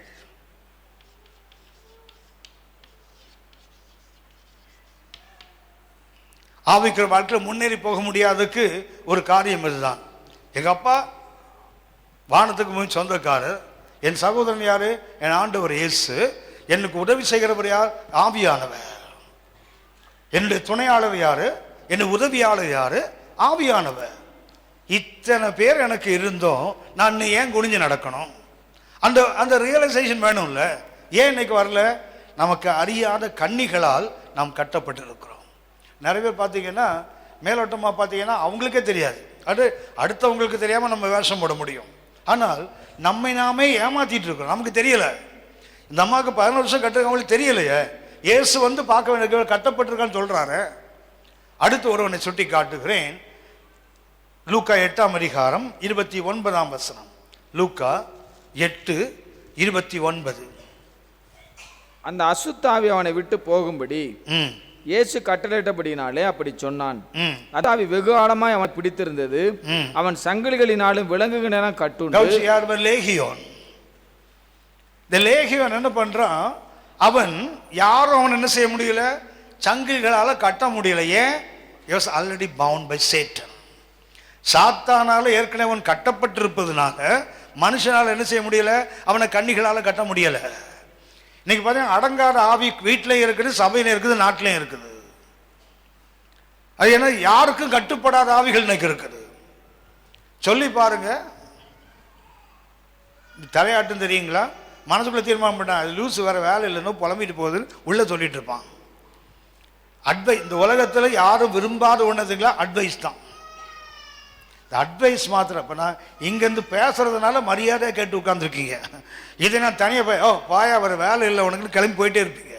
இது தேவ பிரசன்னங்கிறதுனால உட்காந்துருக்கீங்க. ஆலோசனையை விரும்புகிற கூட்டம் இன்னைக்கு இல்லை. அவன் என்ன பட்டிருக்கிறான்? அவனை யாரும் கட்ட முடியல. காரணம் என்ன? அவன் ஏற்கனவே கட்டப்பட்டவனாக இருக்கிறான். சாத்தான் அவனை கட்டி வச்சிருக்குது. சாத்தானால் கட்டப்பட்டவங்க என்ன செய்ய முடியாது? அவனுக்கு தெரியல. பாருங்களேன், அவன் கட்டப்பட்டிருக்க 1-2 இல்ல, ஒரு லேகியோனே உள்ள உட்கார்ந்துருக்கான். உங்களுக்கு தெரியும், லீஜன் என்ற அந்த லாட்டின் வார்த்தைக்கு 6000 சோல்ஜர்ஸ் அர்த்தம். உள்ள 1-2 இல்லை, எத்தனை இருக்குது? 6000. அதாவது ஒருத்தனுக்குள்ள 1 இருந்து வெளியே போச்சுதான். வெளியே இப்போ என்ன பண்ணிட்டான்? அப்படியே ஒரு ரவுண்ட் அடிச்சுதான். ரவுண்ட் அடிச்சுட்டு திரும்பி வந்து பார்த்தா எப்படி இருக்குதான்? நீட்டா இருக்குது, ஜோடிக்கப்பட்டிருக்குது, விளக்கெல்லாம் போட்டிருக்குது. ஒன்ன பார்த்தான, ஹை நல்லா இருக்குதே.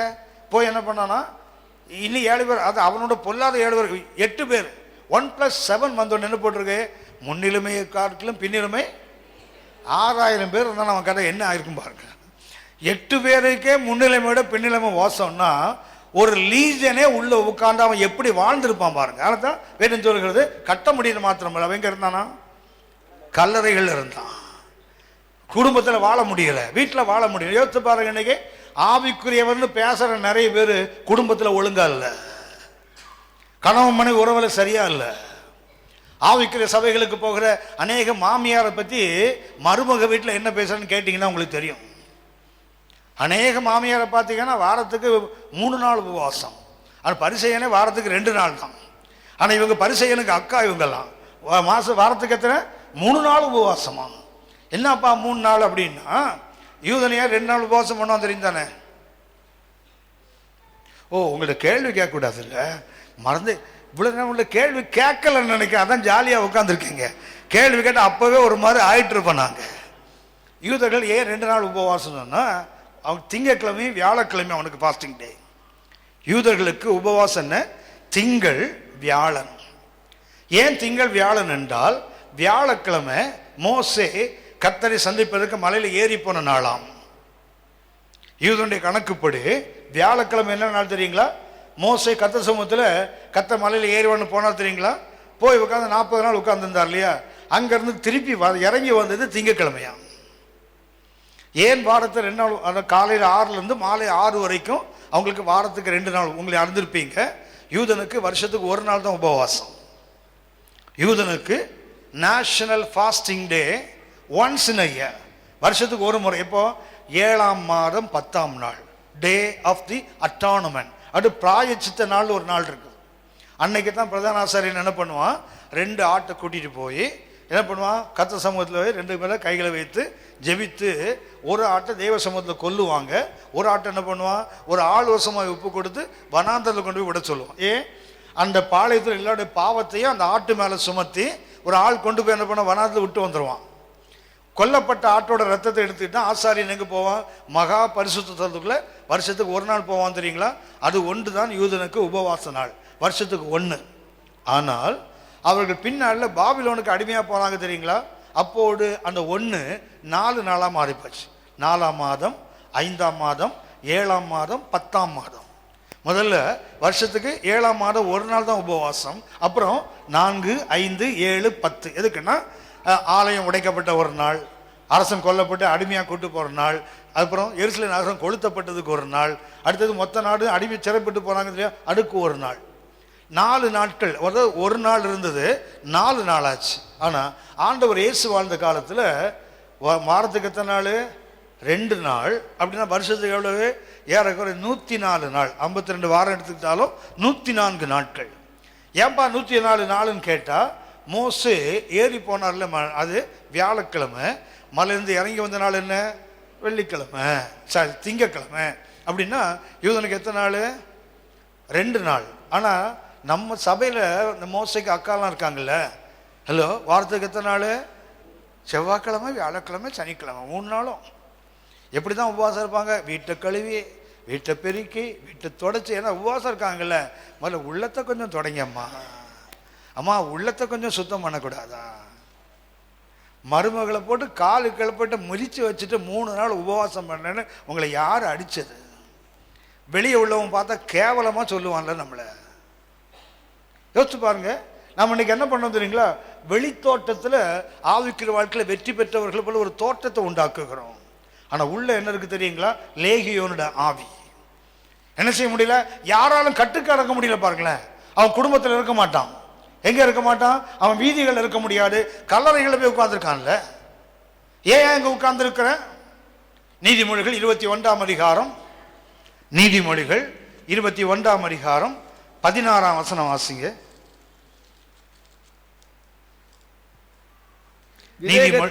நீதிமொழிகள் 21:16.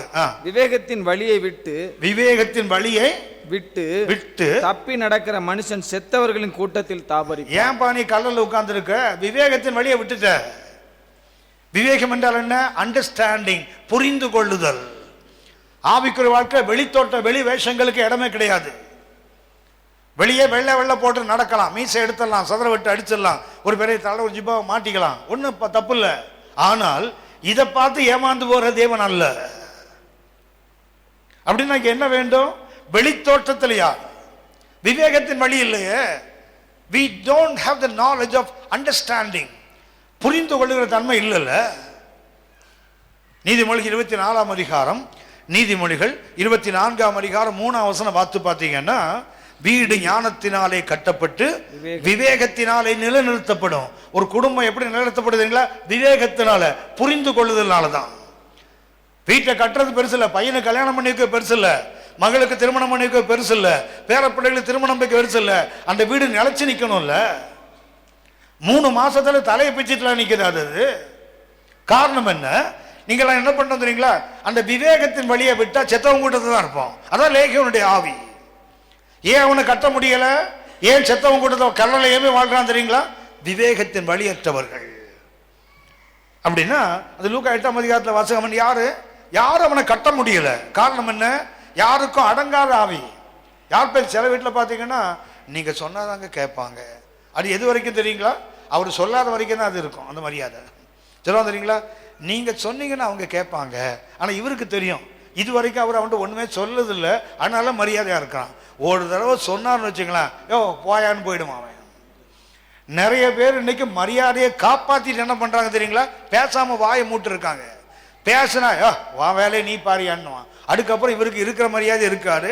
ஆகவே நிறைய பேசாம சுத்திட்டு இருக்கிறாங்க. தாவீதை பாருங்க, அவனுடைய மகன் அம்னோன் என்ன பண்றான்? தங்கை என்று பாராமல் தாமர் வாழ்க்கையை அழித்து விட்டான். வேணும் சொல்லுது, தாவீது கோபமாய் பற்றி எறிந்தானா. கூப்பிட்டு அம்னோனை துண்டு துண்டா வெட்டி போட்டிருக்கணும்ல. ஆனா அவன்கிட்ட பேசவே இல்லை பாருங்க. ஏன்? கொஞ்சம் நெஞ்ச இருக்க மரியாதையும் காணாம போயிடும். இவர் அம்னோனை கூப்பிட்டு வெட்டி போடுறான்னு பண்ணுவான். யோ உன் யோக்கியது தெரியாதா? பச்சைபால் கதை எனக்கு தெரியாது கேட்பான்ல அவன். எங்க கொண்டு மூஞ்சிய வைப்பார் அவர்? முகத்தை எங்க கொண்டு மறைத்துக் கொள்வான்? பெரிய தாவீது தான். எனக்கு சில பிள்ளைகள் இந்த லவ்னு ஒன்று போறான் தெரியுங்களா? துணிச்சலாக போகிறேன். கேட்டான்னு சொல்கிறான், எங்கள் அப்பா அம்மாவே லவ் பண்ணி தான் கல்யாணம் பண்ணாங்க. அவர் எப்படி சொல்லுவார் என்கிட்ட? என்ன மூஞ்சி வச்சு சொல்லுவேன்? நீ அவனை சொல்லுவியா? லவ் பண்ணாதடா அது தேவசத்துக்கு மாறன்னு சொல்ல முடியுமா?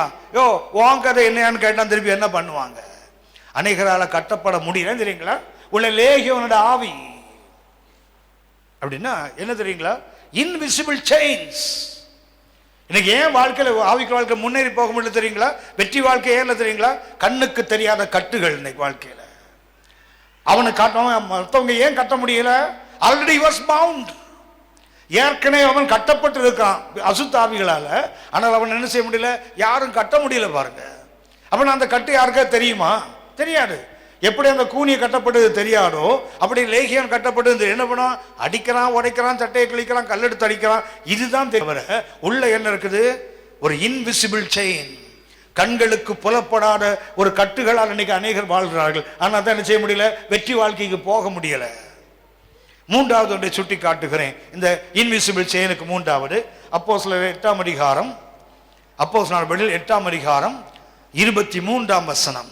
அப்போஸ்தலர் 8ஆம் அதிகாரம் 23ஆம் வசனம். நீ கசப்பான பிச்சிலும் பாவக்கட்டிலும் அகப்பட்டிருக்கிறதாக காண்கிறேன். கவனிச்சீங்களா?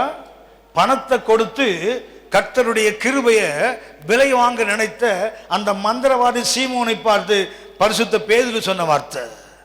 திரும்ப வாசிங்க தம்பி. நீ கசப்பான பிச்சிலும் பாவக்கட்டிலும் அகப்பட்டிருப்பதை காண்கிறேன். இன்னைக்கு நிறைய பேர் கசப்பு என்ற ஒரு செயினை போட்டு கட்டி வச்சிருக்கான் பிசாசு. என்ன கசப்பு?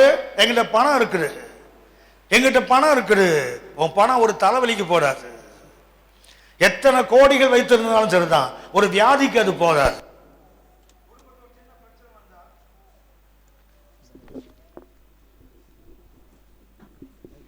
ஜீசஸ். குடும்பத்தில் ஒரு சின்ன பிரச்சனை வந்து வச்சுங்களேன், என்ன முடியாது? அந்த பணம் போடாது. எத்தனை பேர் பெரிய கோடீஸ்வரன் தரமட்டத்துக்கு வந்திருக்கான் தெரியுங்களா? கவனித்துக் கொள்ளுங்கள்.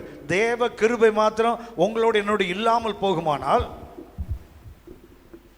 கர்த்தருடைய கிருபை நம்மை விட்டு எடுபட்டு போகுமானால், நீங்கள் நான் ஒண்ணுமே இல்லாம ஆயிடுவோம். என்ன பண்றா? கர்த்தருடைய கிருபை இலவசமாக கொடுக்கப்படுது. ஆனா இவன் கேட்கிறான் பணம். ஆதி திருச்சபையில 21ஆம் சபையில 1ஆம் நூற்றாண்டு திருச்சபையில இது எத்தனாம் அதிகாரம்? 8ஆம் அதிகாரம். 5ஆம் அதிகாரத்தில் இந்த பணத்துக்காக 2 பேர் அடிபட்டு செத்துருக்காங்கல்ல, அனனியா சப்பீராள்.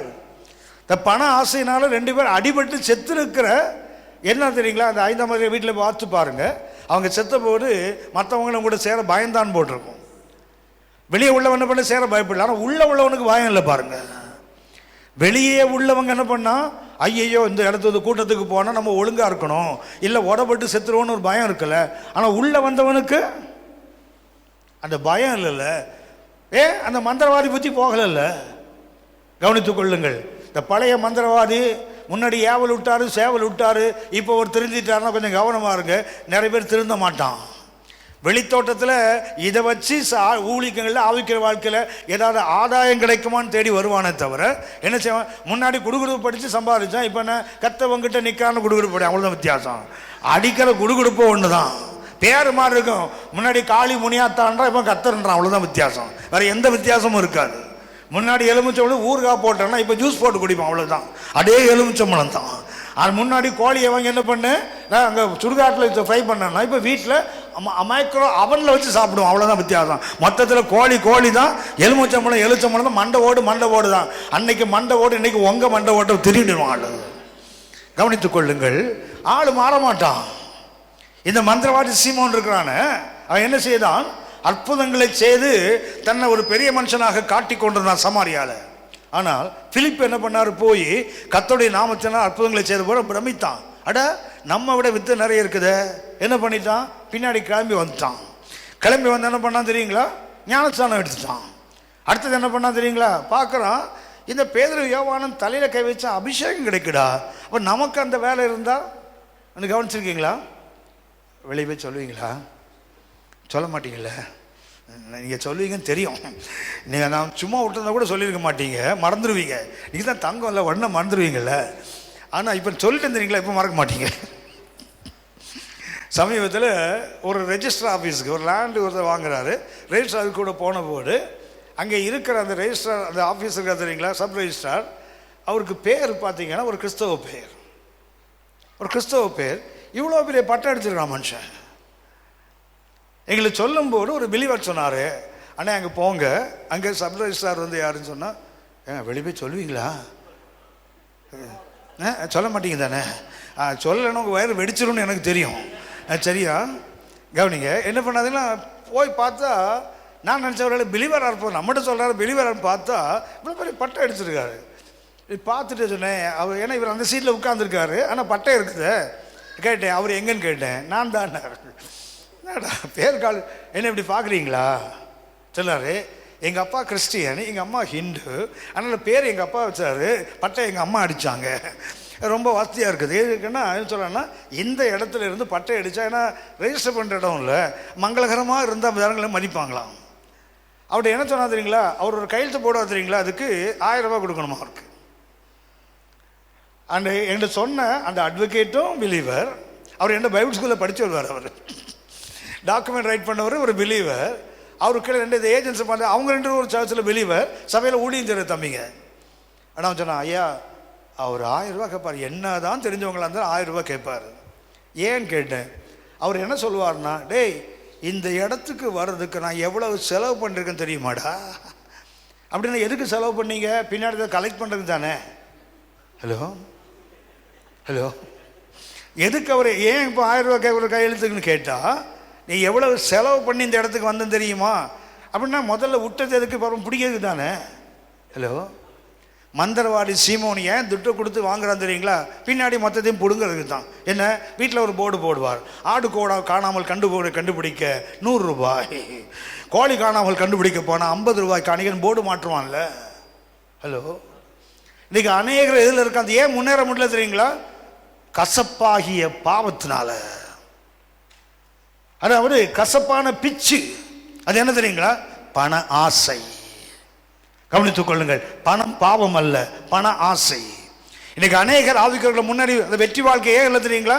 என்னைக்கு ஒரு தேவனுடைய மனிதன், தேவனுடைய பிள்ளை பணத்துக்கு அடிமையாகிறானோ அவன் கட்டப்பட்டவன். எங்க இருக்கிறான்? Invisible chain. அவன் காசை கொடுத்தான். மறுபடியும் வாசிக்க வசனத்தை, அப்போஸ்தலர் 8ஆம் அதிகாரம் 23ஆம் வசனம் வாசிக்க திரும்ப. நீ கசப்பான பிச்சிலும், நீ பிச்சே கசப்பானது தான். பிச்சே என்னதான்? கசப்பு. என்ன பண்றான்? அதுல டபுள் பிட்டர்னஸ், ரெட்டிப்பான கசப்புல நீ இருக்கிற. பாவக்கட்டிலும் அகப்பட்டிருக்கிறதாக காண்கிறேன். பாவக்கட்டிலும் அகப்பட்டிருப்ப. எனக்கு என்ன கொடுத்தான்? காசை கொடுக்கிறான். ஆனா ஆவியானவர் பலத்தினால பவுல் என்ன பேதுரு என்ன பார்க்கிறார்? அவனை, நீ கசப்பான பிச்சிலும் பாவத்தினாலும் கட்டப்பட்டிருக்கிறாய். நீதிமொழிகள் 5ஆம் அதிகாரம், நீதிமொழிகள் 5ஆம் அதிகாரம் 22ஆம் வசனம் வாசிங்க. துன்மார்க்கனை அவனுடைய அக்கிரமங்களை பிடித்துக் கொள்ளும், தன் பாவ கயிறுகளால் கட்டப்படுவார். கவனிச்சீங்களா? அடுத்தவன் வந்து உங்களை என்ன கட்ட வேண்டாம், துன்மார்க்கனை அவனுடைய அக்கிரமமே கட்டிடும். இன்னைக்கு ஆவிக்கிற உலகத்தை ஏன் வெற்றி உள்ள வாழ்க்கை அநேகருக்கு இல்லை தெரியுங்களா? எத்தனை வருஷம் சபைக்கு வந்து போனாலும் மாற்றமே இல்லாம காரணம் என்ன தெரியுங்களா? they are bound with an invisible sin. கண்ணுக்கு தெரியாத அந்தரங்க பாவங்களால அநேகர் கட்டப்பட்டிருக்கிறாங்க. வெளித்தோட்டத்தில் பார்த்தீங்கன்னா ஒரு பரிசுத்தவான் பரிசுத்தவாட்டிக்குள்ள அந்த தோற்றங்கள், வெளியே பார்த்தீங்கன்னா சோத்திரம் பிரதர் ஹல்லேலூயா, அதில் பார்த்தீங்கன்னா உருகிடுவான் பாருங்களா, அப்படியே சோத்திரம் பிரதர் அப்படின்னா ஏசுநாதரே மறந்துடுவார். ஏசுநாதருக்கு உள்ளா போட்டுருவான் நம்மளால் அல்லேலூயா போட்டு. கவனித்துக் கொள்ளுங்கள். ஆனால் கர்த்தர் ஏமாறுகிறவர் அல்ல. நீ எதனால கட்டப்பட்டிருக்க? இன்விசிபிள் செயின்ஸ், கண்ணுக்கு தெரியாத பாவங்களால் கட்டப்பட்ட மனித குலம், குறிப்பாக ஆவிக்குரிய குலம். ஏன் ஒரு வெற்றி வாழ்க்கை இல்லை? பாவத்தில் கட்டப்பட்டால் வெளியே தெரியாது. சீமோனை பார்த்தா அவர் யாரு? ஞானஸ்நானம் போயிட்ட மந்திரவாதி இருந்தோம்ப்பா, மனம் திரும்பின மந்திரவாதி. சமாரியா முழுவதும் போஸ்டர் அடிச்சா என்ன அடிச்சிருப்பான் தெரியுங்களா? மனம் திரும்பிய மந்திரவாதி சீமோன் தான் போட்டிருப்பான். அவருக்கு பேர் போட்டு எத்தனை சபையில் அவர் கூட்டத்தில் பயன்படுத்தினார். ஏன்னா தேசத்தில் எழுப்புதல் உண்டாயிற்று. அப்போஸ்தலர் 8:8 சமாரியாவில் பட்டணத்தில் மிகுந்த சந்தோஷம். என்ன இருக்கும்? சந்தோஷம் வந்தால் அங்கங்கே சபைகள் தோன்றும், அங்கங்கே கன்வென்ஷன் கூட்டம். யார் தான் முதல் பிரசங்கியாரு? சீமோன் தான், மந்திரவாதி, மனம் திரும்பிய மந்திரவாதி, மண்ட ஓட்டில் தண்ணி குடித்தவர் இவர் தான். பார்த்தீங்கன்னா அற்புதமான விளம்பரம். நம்மள்கிட்ட கேட்டால் அவ்வளவு தானே, சரியா? ஹோர்டிங்ஸ் அடிக்கிறத நம்ம ஆளை விட்டு ஆளே கிடையாது. அவ்வளோ சூப்பராக அடிப்பான் பாருங்களா ஆளு.